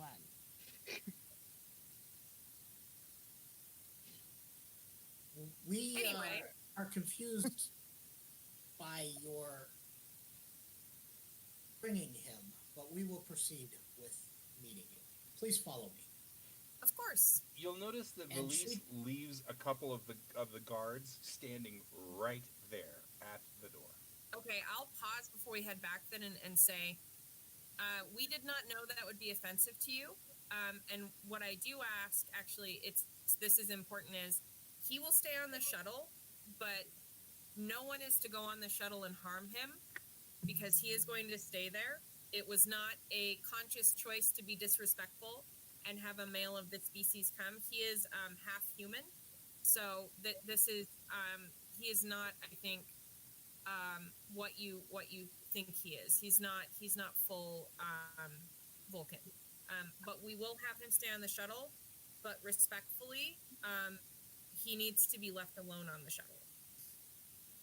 Like, As long as not we stay on the shuttle, that will be acceptable for now. perfect. And then I will follow. And I'll lean over my shoulder and say, "He doesn't come out of the shuttle," as I walk away. Oh, to the pilot. To the other two Makos on the ship, yeah, yeah. Both If they of come them on, it's are gonna get humanoid, right? Yeah. Yes. Yeah. Both of them are. I I think mean, they're so. humans. They're not. I Yeah. will, however, I'm gonna just leave my communicator open, so if he wants to hear anything, No, yeah, totally. it happens. Good idea. Oh, yeah. I'll do that as well. Just to jump in for metagaming, Hashimoto put out orders that may still be in effect at one point that all away missions would carry earpiece communicators so that they could be talked to without everybody around them knowing that they're receiving communications. So, Awesome. and considering how close Lupine and Hashimoto are, it wouldn't surprise me if she continued that protocol. And Yeah, I agree. I completely forgot about that protocol. I already said something. I was gonna The say, Makos always do considering it. how entirely nosy, Minbo was actually. And I would not have that Like- earpiece because I was not on the crew at the time, correct? Right. You would. We would give you one. Yeah, it would have probably been standard for all personnel in the task force. And also, Okay. as a Standard side way note, equipment. for the benefit of all future games, I would like to think that Dustin is going to want all the ships to have on communications to both ships or all the ships in the task force always open, so that Mimba Okay. naturally would have heard what was going on. Giraffe would have naturally heard what was going on. You know, I swear, Trill are so difficult. You Trill are so difficult. Giraffe would have heard Anytime- by anytime the nature Mako is- what was going on. Okay, Anytime guys, the Mako ship is out, you guys start to it'll wander also be in through. open communication. I was really clear about which Trill it was that was super nosy. It isn't the current one. Yeah, I know. Just, I might have leftover habits from the super nosy one. Well, And, and- Guy, I'm having trouble hearing you. You're very low volume for me. okay. I just turned him up on Discord, which you can do. Yeah, but turn. it might- Oh. You can right click Mhm. on my portrait and adjust my volume. Oh. How clever, Cool. huh? Yeah, Which I is didn't know about good that. because I think I was Anyway, adjusting so my we are volume. following- I was adjusting my volume to try to make it not hiss. It's Mm. loud now and it's still hissing, but it's no worse. So Right. I'm trying to avoid the hiss if I can avoid that. That made a lot of sense. Anyway, okay.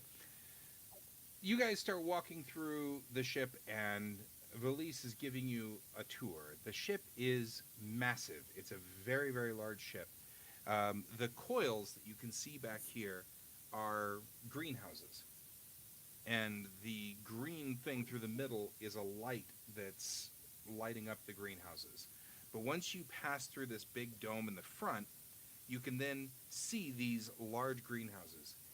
the ceilings of these greenhouses, obviously there's something with glass going on with this group, because like the hallways are all stained glass, and the greenhouses have these beautiful elaborate glass encasements to keep them from the vacuum of space. So it's very, very elegant, and very lovely. It's a very lovely ship, despite its outside appearance, which is kind of What green and dark.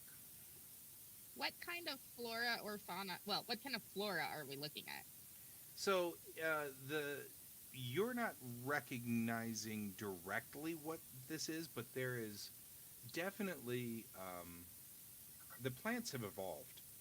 So these are specifically designed to be flowering plants. They're do you have a biology on you? Are you a biologist? Or is this just Giraffe general science?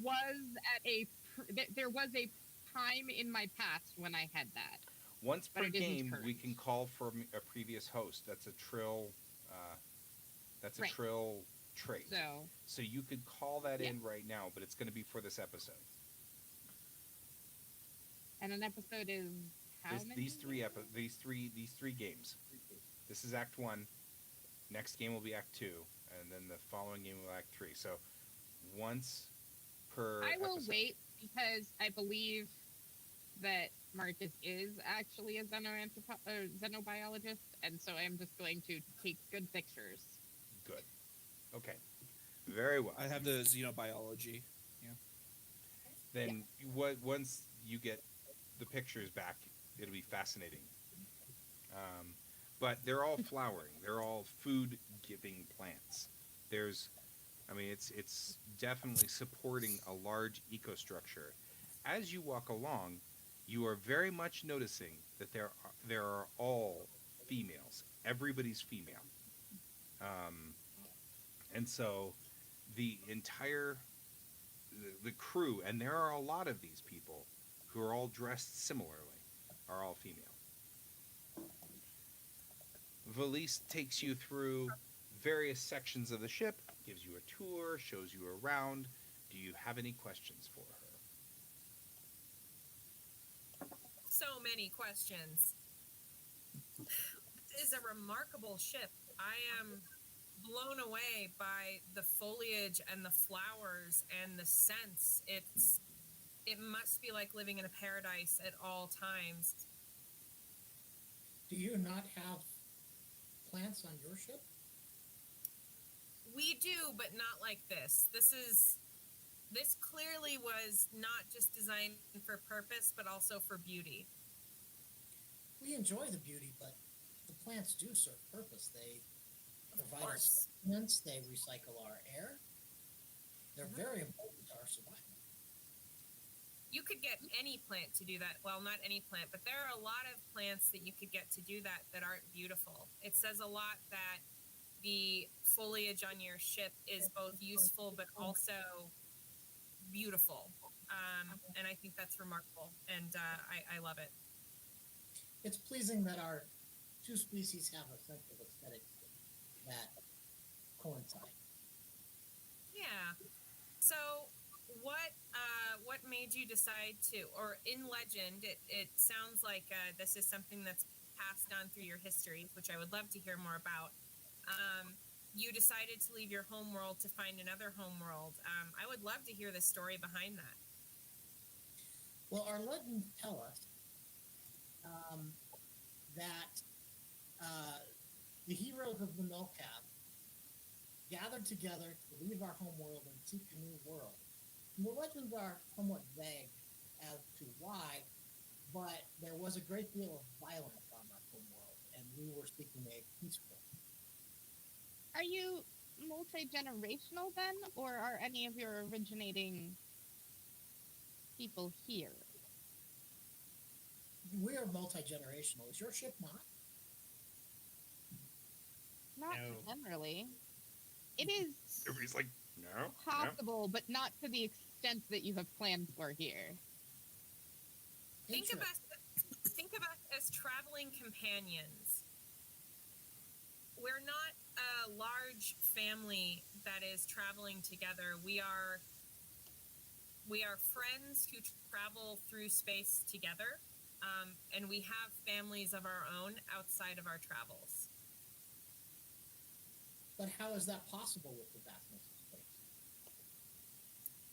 Life is an adventure, isn't it? I suppose it is. I don't think we travel as far as you travel. At I least, suppose that is possible, but to travel anywhere would take a great deal of time. To be quite honest, the reason we came here, and this is something we are going to need to address, is because I think you accidentally picked up something of ours in your travel. We have not stopped in ever, as far as I know. I don't believe it was purposeful, but something of ours got stuck to your shield, and I am going to need to extract it. I suppose that is possible. How can we help? I believe we should be able to do it with enough time. And will it damage our vessel? No. We will do our best to avoid that. If it would damage your vessel, we will not go through with it, or we will make a repair to your vessel to ensure that it does not do harm. We will never leave a vessel or a group of people in a negative space because of our interaction. So if retrieving that would mean that we would damage your ship beyond repair, we would not remove the vessel. Otherwise, any patches we need to do, of course, we would do for you, with you. I'm sure we can come to some arrangements. We ourselves are very curious. What is this planet Federation that you referred to? Is it nearby? It must be if you travel here and not as a family. We are, think of it as a network of ships like yours. And so we come across each other across space at different times, and we then travel together throughout the vastness of space. So it's, as I said before, an adventure of meetings between companions across space. And this is why you look so different from each other. Yes. They definitely look I see. different. I'm blue. Except for Marcus, who needs to stay back on the ship. Okay. Valise has been... We have been this way. All of our groups are... No, go on ahead. I'm waiting for the scene to Oh, I was end, gonna say, and then I'm and going all to of our- transition to the next scene. Okay. And I'll finish with, and all of our peoples have been traveling for a very long time, which is why we all look so different, but why we all know each other so well. I see. I have many questions, but perhaps our first meeting is not the time to ask all of them. Valise has taken you to a common area. Just like everywhere else in this ship, it's elegantly beautiful. It smells like roses, and there's, like that. It's like a stained glass dome area. The whole thing is lovely, and there's just. By the way, there's no like real pattern to the stained glass. It's just really cool colors. So the center area, you can see that there are a few people there, but one of them is decidedly pregnant. She sees Valise come in and not so gracefully stands up because, of course, she's pregnant. And she seems to have sort of a worried look on her face. She comes up to Valise and she says, "Forgive me, Ministrate, I don't mean to interrupt, but I don't think things are going well." And she turns to you and There says, is no interruption, Idel. Do you require assistance? I don't think there's anything that we can do for it now. It's most definitely Deathlock. See, that is most unfortunate. Do you need medical help? Oh, there's nothing that can be done for me. I'm the unfortunately, she holds her tummy. And she says it's something that happens very rarely with us, but it's sadly fatal. Fatal. Yeah, Interesting. but that's okay. We'll carry I on. know, I Someone else will agree take with my you. job, and we will carry forward. Somebody said something, and I missed it. Doc, can you do a scan and tell me just for our records what this could be? For example, if the gender of the baby is male, as a thought. I'm wondering, just from an out of character perspective, given that they don't have faster than light travel, but they already have space travel, and we know at least the descendants of their species have faster than light travel, is it a violation of the Prime Directive to actually assist them in this manner? So, do you want me to take that guy or do you? Yeah, go on ahead. Be my guest. You sewed. It's- You touched it last. You get it. Okay, I'm sorry. It's a little vague as to what the exact wording of the Prime Directive is, and there's a huge Memory Alpha article on it, but my best understanding is that the benchmark is warp travel, but the reason that's the benchmark is because that's when you come into first contact. And so this is a really gray area because these people don't have warp travel, but they clearly have made contacts on their own because they've come to you in a sense. So it's a really gray area with the Prime Directive. Well, and my other thought is they're clearly the predecessors of a couple of known races that do have warp travel.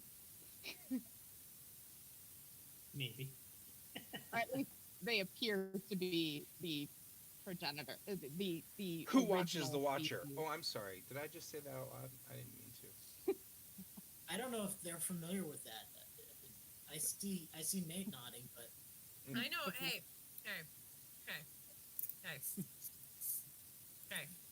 yeah, you've Yep. been watching a lot of Next Gen V, so you probably know that one. Mintaka Yep. 3. I'm referring to Mintaka 3. Yep. Yep. And Oh no, And I I- thought you were and talking every about time I The say stuff Watchmen, like that, so I feel totally super missed that geeky. reference. I was gonna say I'm really geeky, but then I realized I'm sitting here in a Starfleet uniform, so I guess really I can't. That was a given. That was So what you're saying is you're really geeky, which is just something that anybody who's met you knew. To be fair, I definitely misinterpreted that. I was like, of course I've read the Watchmen comic. Come on. right. And that's not what you were referencing. So, No, Whoops. Mintakan 3. The Mintakans on Mintakan 3 were also Vulcan-esque. They had pointed ears and arched eyebrows, and they were in the medieval times. And that was the whole point of the episode. I remember that. Yes. And they were and it was an anthropological study of them that had gone wrong. Right. That's right. That was a really interesting episode, and also, I thought very problematic. There Yep. were a couple Next Gen episodes that I was like, all right, well, So okay, that was all not I'm great. really pointing out here was just that it could be Yeah. anything, including there are obviously other Vulcanoids in the galaxy. Well, Yeah. yeah. Well, and in Enterprise, the Vulcans, there was a group of Vulcans that left because they wanted The to have Serenites. emotions, and they left on their own. Yep, Yep. the Serenites. Oh yeah, I remember that. Oh my god, what is There's- that in my head? Okay. So, Well, and actually, I have a. Let's see, your guys' brains are better for this than mine are. I thought there was a common ancestor between Vulcans and Romulans that. The reason the Vulcans branched off from Romulans was because they realized that the passionate emotions that they were feeling were leading to destructive behavior, which is what other way around. So the Romulans are the ones who left because they didn't want to feel deep emotions. No, the Romulans are the ones that left because they thought it was stupid that Surak decided that they were going to get rid of emotions. So Surak is this the- this group could even be before then, like from Vulcan, but from a completely like Or from Romulus. Romulan and Vulcan split even. It could be from Romulus and believe That's that. the theory that So, Giraffe is going off of here. Is that they are? Am I actually hearing most of what's being talked about? Yeah. Yeah. I'm gonna do a quick try to figure out where they originated from, and date it to when they started, or when they said they started. Okay, that is. Oh, that's kind of brilliant. Wait. What did I do? There we go. He doesn't say much, but when he does, Right? It's important. That's going to be reason and science on that one. And you can use the ship's sensors, and that'll give you another dice on that one. It's going to be science and sensors. Would history help me at all with focus on this? You know what? I'll throw that to you. I'll give you a die on that one. Because this is hard. So how many die total? So you can 3. throw 4.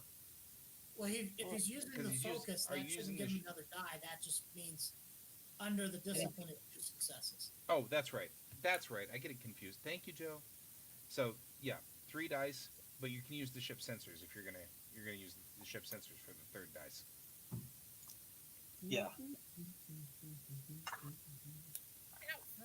God damn it. So let's see here, a 2 and 6. So far 3 successes, and that's from my character. Okay. Well, did you get a success on the And ship then- sensors? The ship sensors would be sensors and science. So that third Okay. die goes under that. The next one is 9. so 3, See? 4 successes. My dice work better than what was going on in there. Yeah, the roller doesn't seem to do so good. Okay, so you can Great for trace D&D.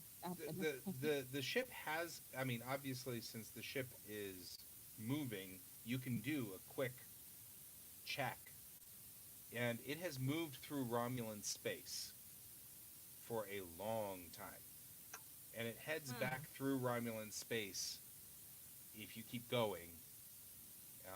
And then depending on how far back you want to go, it either comes out the other side of Romulan space near where the neutral zone where Kirk was with Balance of Terror, and that's where it exits out, and then it continues on, and you could see.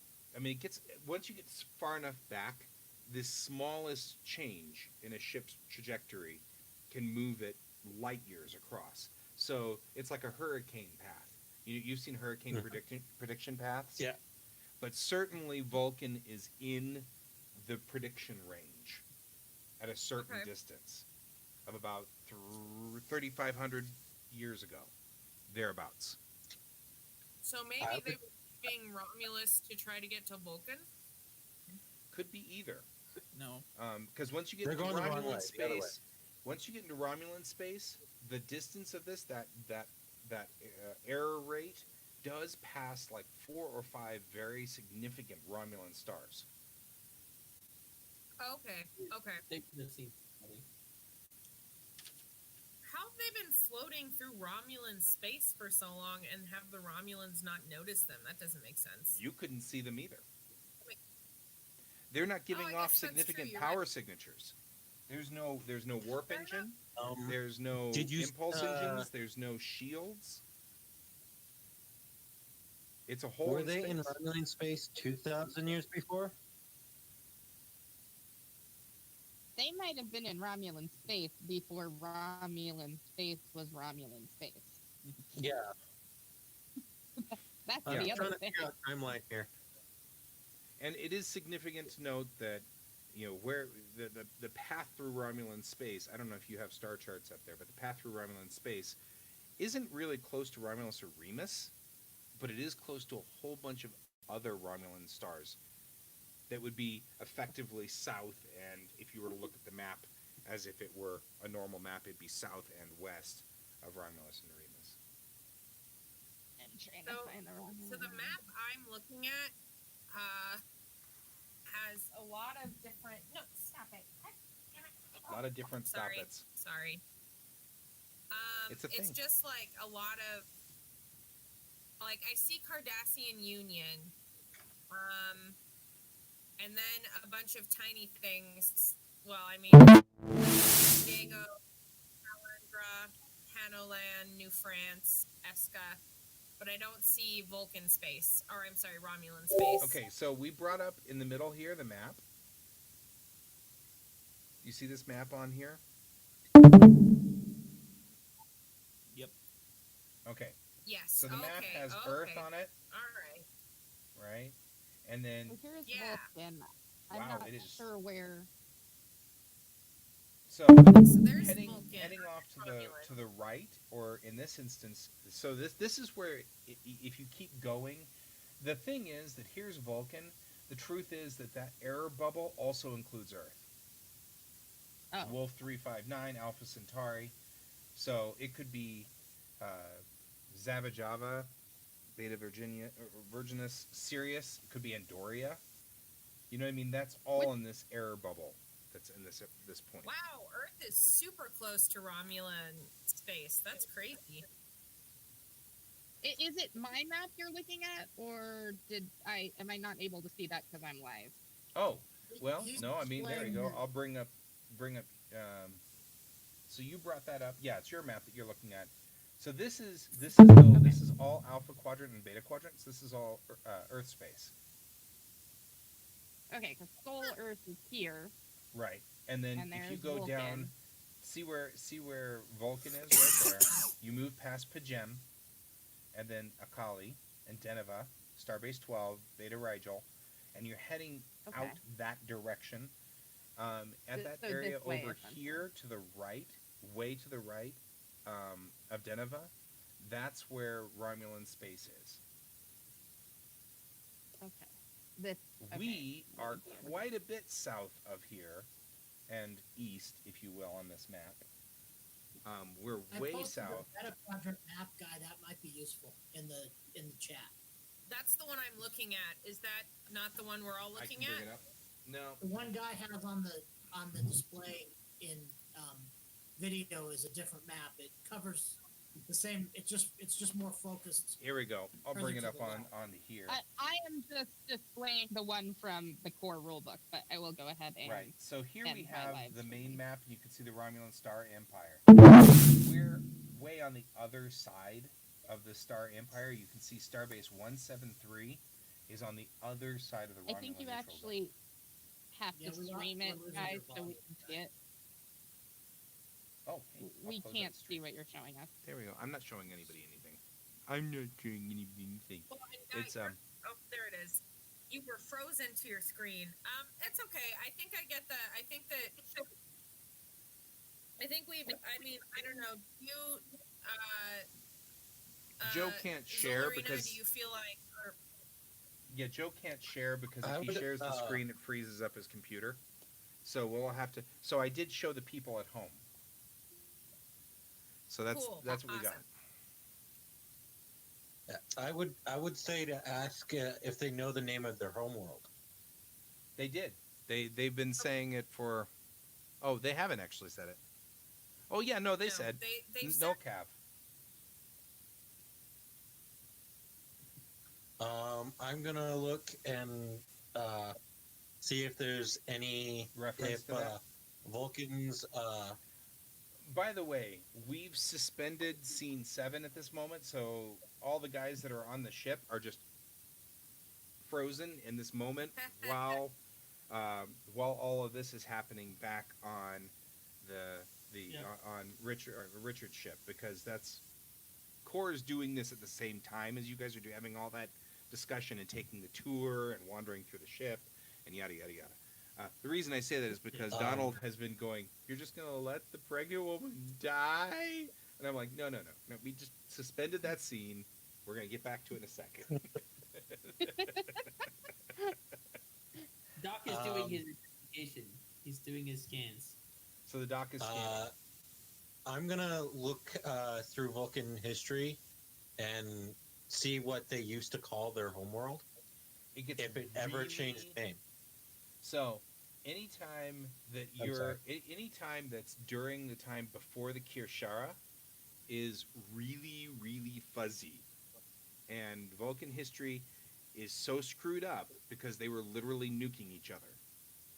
So, before the time of Surak, and anything that's not in the Kirshara is not in there. And the Kirshara calls Vulcan Vulcan. So, that's what you got.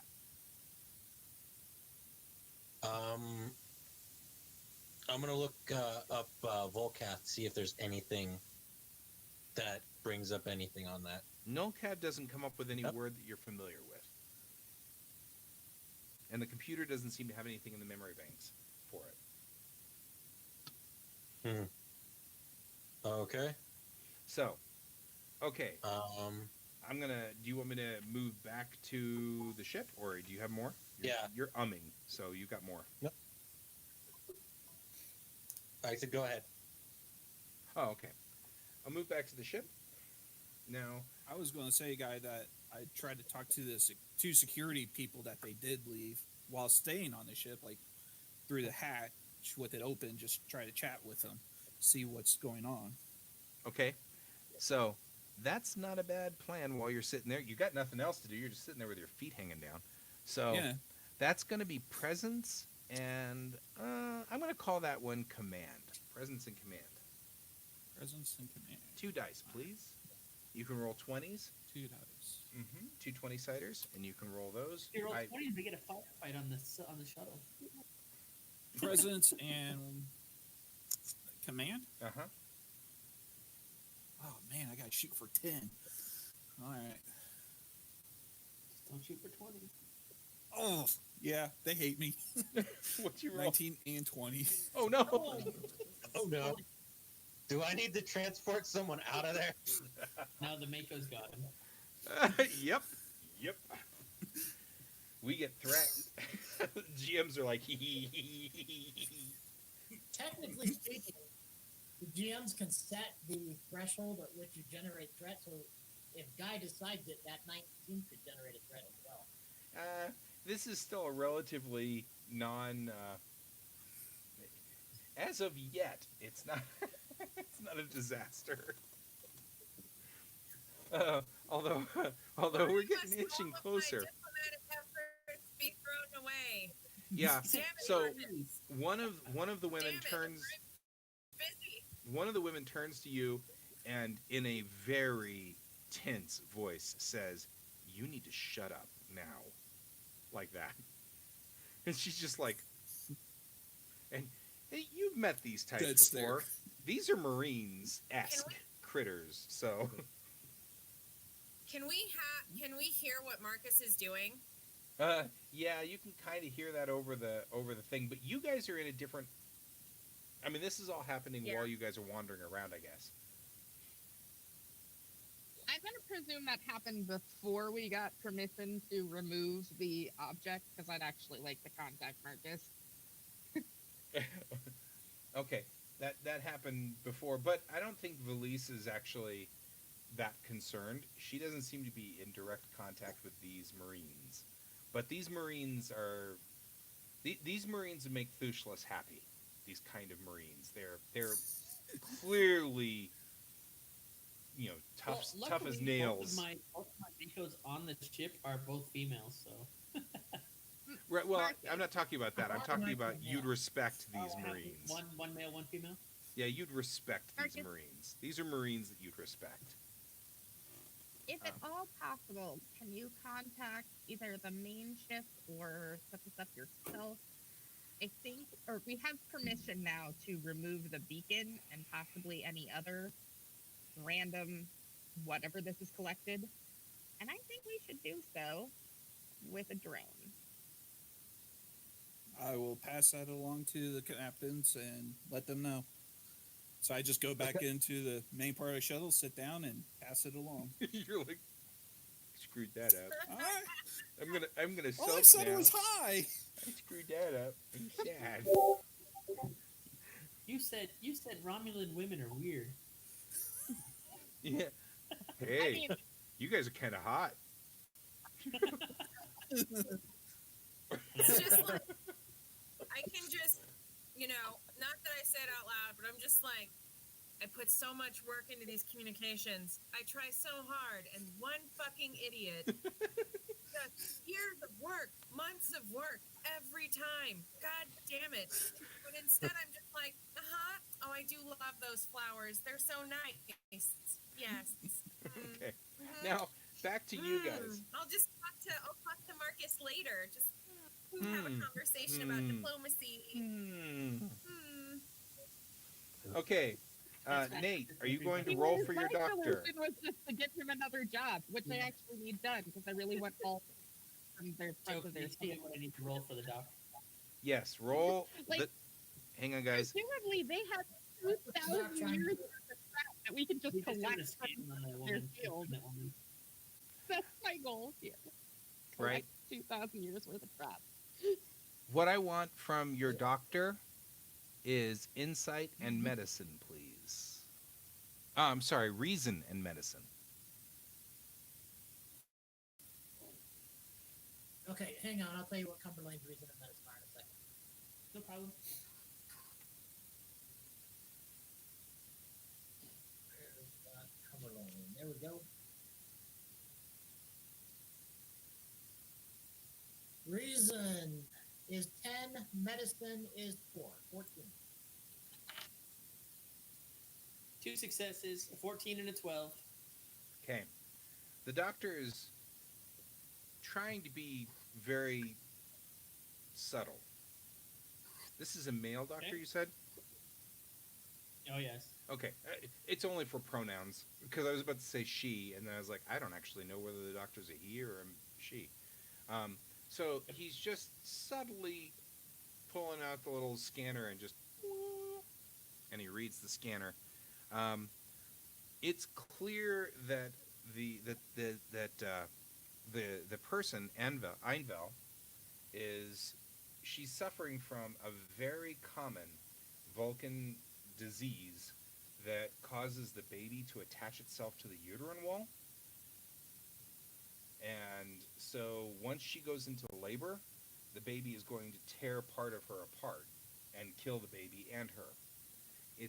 But it's common. It's an easy fix. And he can pass that information to you kind of silently because you guys are all into that kind of thing. But it's a pretty easy fix. It's not it needs microsurgery, but Right. it's not like uncommon weird microsurgery. And it happens in about 1 in every probably 50,000 live births with Vulcans. So it's common, just not horribly common. Okay. I'll whisper it into Hastings' ear what that was. Okay. So I'll first offer. I'm so sorry that you're unwell. That must be so stressful during a pregnancy. It is, and it doesn't happen often, but sometimes it happens, and we understand. It's the way of things.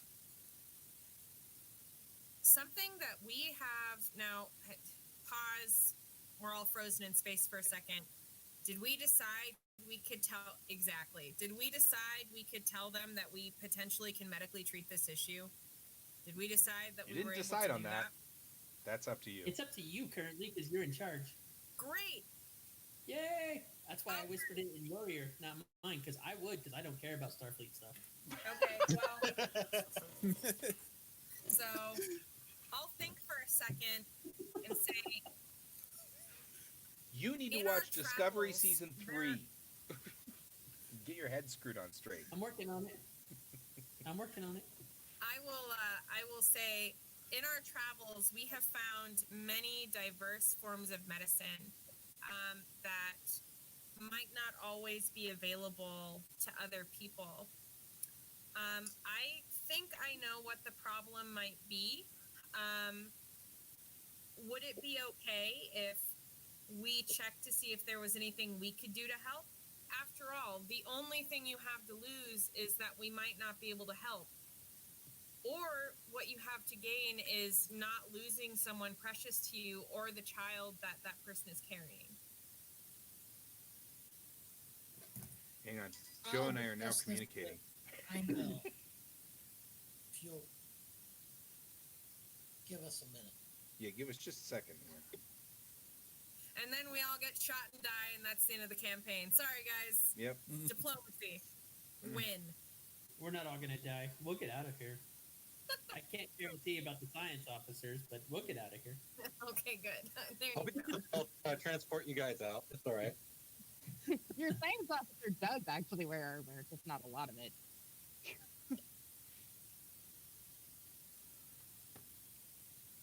I can hide. Does that make really sense, well. Joe? I have a hard time typing while listening. It's horrible. So I'm hoping I Me didn't too. just talk about like beaming them out. Or actually, I guess I don't have armor. Never mind. I totally like sometimes if my mom used to work in movie and television, and I really wanted to learn ear, which is where you put the recording in your ear and you just say what comes through the recording. It's actually a trick that that talent will use on air so that they don't have to read a script. They've got this ability to just listen to a word and say it. So I was trying that, and now I still do it from time to time. You will say something, and I will immediately type it out.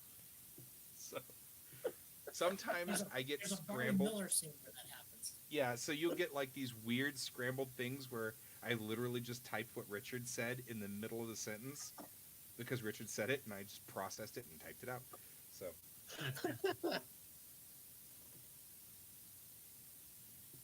ooh, that's a good question.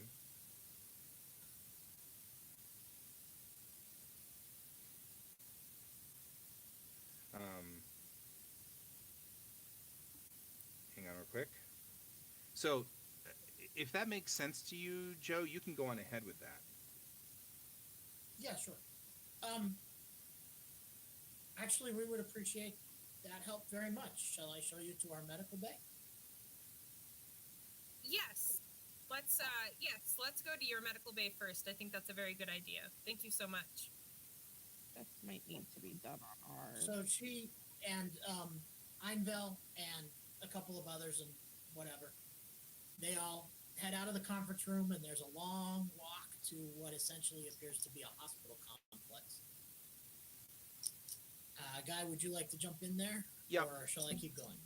So, the equipment in there is,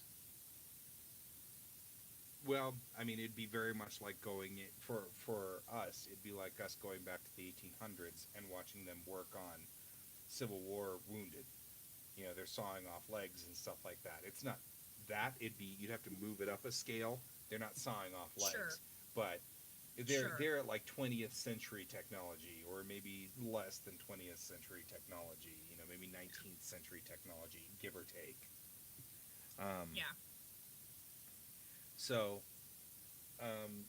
they all go in here, and Einvel seems like the air she's giving off is, well, we can give it a shot, but I don't think it's gonna work. You know what I mean? Like, Right. you well, get the and impression. as a background, Hastings doesn't think their medical facility is going to be enough. It's just really rude to say, no, your medical area clearly is shitty, so actually we have to take them over there. Which makes Diplomacy. sense. Diplomacy. Totally Yeah. makes sense. So it is Yeah. How urgent is Also, this, I'm Doc? glad to gather the data on what they've got. right. So I'm totally Everything taking there- good notes. Everything there would be late 20th century, early 21st century Earth level of medical care. They certainly. Doc, I'm sorry. Doc, how urgent is it that this happens right away, or is this gonna just some time? Well, she's going to go into labor within the next few hours. Okay. I And will. I I was- will. I'm sorry. Go ahead. Can I suggest that we rush this along and then see if we can reciprocate our invitation to our ship? Yes, I'm there with you. I think that your medical facility is impressive. And I think cleanliness is one of the most important things about a medical facility. Unfortunately, the tools that we would need to use are not here. Would you be willing to, with an escort, of course, let us bring the young woman with us to do the procedure on our ship? I understand that that's disconcerting, which is why I completely understand and wanting to bring a couple people with you. This is truly, we just want to help. And if you're not comfortable with that, of course, that is your decision and we are not going to intervene. But I would love to save her life if possible.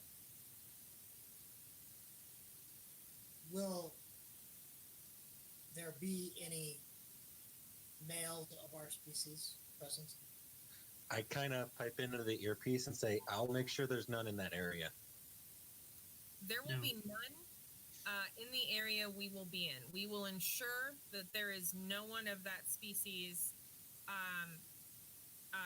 in that area. I will accompany Einville to your ship. Perfect. I would really appreciate that. I'll indicate that Marcus should probably be transported off the shuttle back into Okay, the ship. I'm going to begin that process now. I'll transporter room, dream them out. I'm How sorry. long will it take for you to send another shuttle?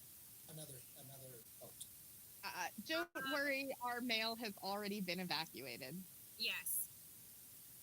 We have smaller pods on our shuttles for if we need to, in an emergency, send one person away back to the main ship.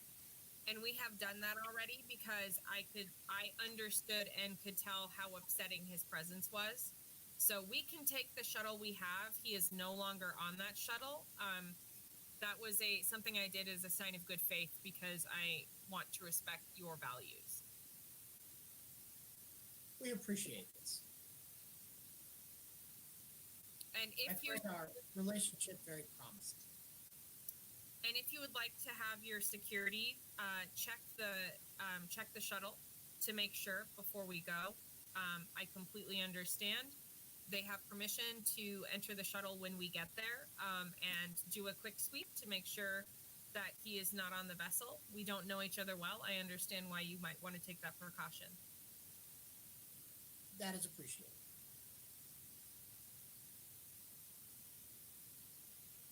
And I'll go ahead and start giving those orders to Vulcans in the area to make sure to be in other sections of the ship instead of the sections that they'll be going through. And I will make sure the transporter room transports Marcus out of the shuttle into one of the other areas of the ship also. Perfect. Well, which ship are you taking her to? Are you going to take her to yours, or are you taking her to the other ship? Well, I'm pretty sure it's going to be. Well, it depends. Does are shields up on the Van Valkenburg, or they are up? So the van didn't lower the shields that I'm aware of, but I feel like Lupine would. I really wish Chelsea were here. I feel like I'm kind of trying She to would. I feel. kind of Especially think like talking about doing a medical process, she probably wants to do it. Yeah, as soon as I wish as you soon would as there was a ban- medical ban- thing, I'm sure that the shields were down and ready to transport right away. No. That does She sound won't. very Chelsea, doesn't it? it really does. Plus, we've already established they really don't have weapons to be worried about. So, and are we going to take them to the Lupine where MPC Chelsea, who would normally be here, would do the procedure, or are we going to what's the game plan? We'll probably go to back to the versatility. Okay. I guess which one has a better medical bay? Better? Actually, but Oh, they're the- meant I was about to say, for- because it's a crisis and emergency response. I was about to say, So it would don't you have think the that full maybe stock. Lupine would be like struggling against you and telling you if you didn't do it, she was going to personally beam over and beat you up and break your arms and That's all kinds of like. I mean, it's Chelsea. She'd be threatening the hell out of you. At this point, Yes. you probably want to bring her I over don't to the have van. any, especially if this is an easy to fix and treat thing, which it sounds like it is. I think the lupine is fine, and we can let Chelsea, who is not here but who would be here, do the procedure. And during that, and I will continue trying to, Joe, do you think that would happen? vaguely explain our modern science without actually explaining our modern science. I Do you think that happen? Chelsea definitely wants to get her hands in it, but she's also learning about being a captain, which means there's these two competing desires, because a good captain needs to stay on the bridge Right. and trust their medical staff to do the medical stuff, but a good doctor wants to do it themselves. But also, Chelsea is probably not going to allow strange aliens onto the Van Valkenburg if she can avoid it. Okay. So that's she fair. would either beam onto the versatility and do it, or let the versatility staff handle it. And when it comes to captains, Core outranks Lupine because he's been a captain longer. Right. He's got time and rank. Okay. So So we're going to. I'm going to continue accidentally calling it velocity for some reason. the versatility. Versatility. We have Versatility. renamed the ship. It is now the Velocity. Versatility. So we're doing the versatility. Perfect. I'm all for wherever. So Okay. Your So chief medical officer is a Lieutenant Commander Tavares, a Andorian female. perfect. Wow. That's why I'm on that ship. Do not get her pregnant. right. We've Never. had that too many times in this This game. one. No pregnancy. Don't We're blame done with pregnant I characters. felt like Chelsea would have said that. To be Okay. fair, Actually, this wouldn't have been the diplomatic officer doing it. this is Just true. Okay, you guys I just- all start. Yeah. So we're gonna get those two. We're gonna head to the shuttle, and we are going to let them check out the shuttle before we get on and head to the versatility. I was typing. That I Did you almost called beam Block Marcus back? Yes. So Yep. So Yeah. Marcus Well, I is was gonna just say then not it just there. should need a van. did. You know, Marcus is not there. I am Yep. okay. So you guys come back, and the guards have like wide eyes. They're very like Did you beam out in front of her? Like I saw because it? they were watching the inside of the shuttlecraft, There's nowhere to go. It's like looking into a little tiny square 8x10 room. Yeah. right? Well, You that's got one that's in the front of 'em. thing. That's the thing. Even if you did beam out discreetly, he was in there, but now he's gone. Well, hold on. This is actually a technical question. So, if he's in the shuttle, I'm assuming the shuttle door is closed because they don't want him there. No, it And was open. That's why he was talking to him. well, I thought he was like they had opened a tiny hatch so they could see his offensive eyeballs, even though he shouldn't have been talking to them. I'm So- just No, saying. I think you Imagine this. even I say we're going to leave Nate in the car. I promise he will stay in the car. You come over, you open the door of the car expecting Nate to be in there, and Nate is gone. He has performed a vanishing act. All right. So when we get there, I will explain. I've got this. Creative power is going. Creative power is going. That's how our pods work. I know it's strange, but a sign of our technology is that the pod comes up through the floor. It can take someone down through it. It's very strange, but it just makes sure it doesn't take up more space. So I'm Aha. so sorry that was startling to your guards. If I had realized, I would have let them know. But because we didn't, that's what it looks like. But truly, it's just a way that we transport people. He is no longer on the vessel.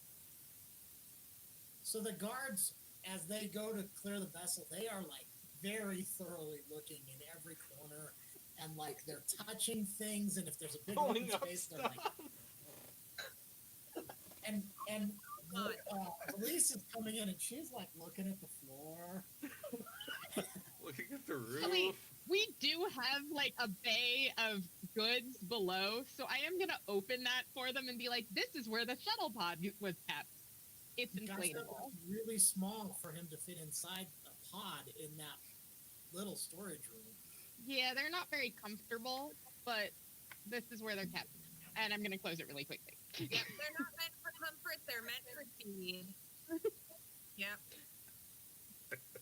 Okay. That problem. She looks a little suspicious about this. Because It is, it's got like tools and stuff in there. right? It's actually got extra uniforms and weapons in there because this is the Mako's shuttle. It's inflatable. And here, I'll show you, and I'll open it, and I'll climb in very uncomfortably and be like, "See, it's very uncomfortable, but you can fit. I know it's weird, but it's gonna be okay." Anyway, crawls out, closes door. I know we don't have a lot of time to save your person, and I would really like to Einvel. do that. So Her name's Einvel. if you feel comfortable, we would like to go now. I understand it's strange because our technology is different. Yeah, I actually, assure you, she's he is starting to not have on here. pains. It was not meant. Einvel's starting Great, to have we pains. really need to go. So this is going to change need all of to a go. sudden the feel. She's got an eyebrow way up higher than I can do. And you can tell she is not my word of that. But she says, But she's Einvel's looking at going into Einvel, labor, we should- so she we gets it. should go. You don't have to trust me. You just have to come so we can save her life, and then you can trust me later. It's fine, but we got to get this taken care of. We should go. All right, let's hit it. Okay. As soon as the ship releases dock, of course, it's going to move much faster than anything that these guys have ever seen, but it's space, you can't tell. Unless she happens to be looking out the back window, but there isn't a back window, so she can't actually see her ship retreating in the background, which is good. However, out the front, now she is seeing the versatility. And this is a very alien-looking vessel, too. Valise, Einvel, the guards, all of them are just kind of dumbfounded. You guys approach the shuttle bay. You land in the shuttle bay. There's clearly other shuttles. It's a room. It's not a docking port. There's a room for your shuttle. You know, you can already see they're now realizing sort of that they are fish out of water. And they're starting to really I would have get that. medical personnel at the bay too. Right. Yeah. And there's a medical team there in Yeah. open space, as far as they can tell, because they don't understand Yeah. the force fields that are in place in the shuttle bay for the shuttle to pass through. So the shuttle just flew in here, and there are people standing in open space. So their I know minds And are not completely being blown. pulled out into a vacuum. I know this is very overwhelming. I am happy to answer questions, but before we do that, I would like to get my medical team to help with this labor problem to hopefully save the mother and the child. You can walk with us, but we can't answer questions yet because we need to take care of her. I will stay with you the entire time, and once the madness is finished, you and I can sit down and have a very long conversation. But if you want her to live, we have to go now. Naturally. Let's So- get it, guys. Okay, so you And guys. I'll let Doc head with her. I'm gonna hold Luna back for a second and show her the results on my scan. I'm gonna transfer those over to her. Okay, Okay, what scan? so I did a technical scan while I was on the ship, and this is my results. the results are very weird. So go on ahead and insight and science. I'm actually kind of looking for. I'm looking for 3 successes if I can. So you've got 1 momentum. If you want to apply it now, would be a good time. I would like to apply it. I think I can also use the fact that you sent it to me that you're on a ship, so I may be able to use the ship system. Okay. Can I? Yep. You If can. not, I I have lost a you in the middle of that. computer I think you science. were saying you were going to use the Oh. ship. Yes. Well, he's sending it to me, so I'm going to use the ship systems to help analyze, Okay, and my focus on computer science. sounds good. What would the ship use? Just the ship's computers, because it has scientifically aimed computers, right? Right. So the ship would use Or maybe science mine does. and does it have Does it have computers? Do we have computers? Yeah, it would be I was 10. going to say the Van Valkenburg does. I don't know if the I'm talking this about the one character does. sheet. and if I have. So Yeah. I didn't Yes, bring it up a does. It ship has character 10. sheet over here, so I don't have a ship character sheet. So okay, so ships computers is 10. So science and computers. Well, ship computers is science and computers is 10. Right, science and computers is a 10. So that's your target for one of your die. Oh, and it's 3 die, right? If you're going to use the momentum, yeah. Or it's if they use the momentum, they can get an extra die if they use momentum, right? Yes, it'd be 4. Yep. So it'd be 4. 4 dice. You can throw 4 die. I'm Oh, looking for 3 fantastic. successes.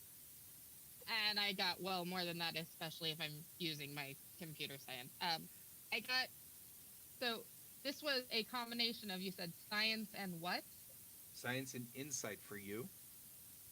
Okay, so my goal is a 14. I have a 15, an 8, and 2 4s. Both of those 4s are under my science. Right. Okay, So those so would be you got 3 double. successes on I that. think that's. I think I got She got 5 successes on that.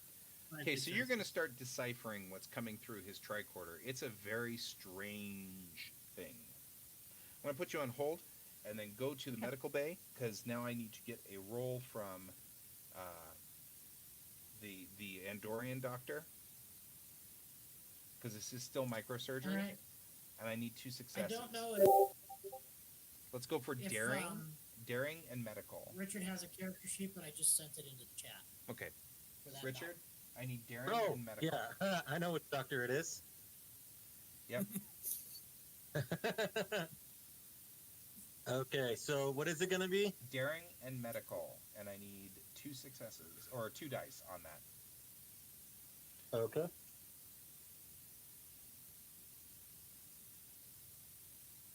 So, 1 and a 4. A 1. I'm A sorry. 1 and a What? 4? A 1 and a 4. Nice. That's So 3 4 successes. Okay. So it is complicated surgery. We're micro suturing and stuff like that, and it's not easy. But hey, she got it. It's all good. The baby's fine. And Einvel goes into labor, of course. Like she was already into labor, so they went on ahead and just delivered the baby. And you can already tell, it doesn't take a genius. The baby's a boy. Okay, back to Luna.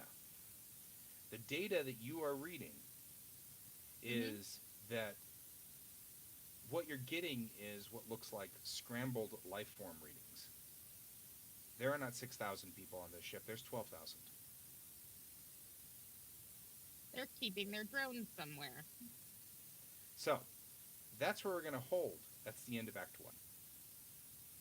They're keeping their drones somewhere. Okay. Are drones the things they mate with? Like, are they just frozen men? They're No, men, yeah. I don't know what they are yet, but in terms of these are male. Like the males are basically just sex drones.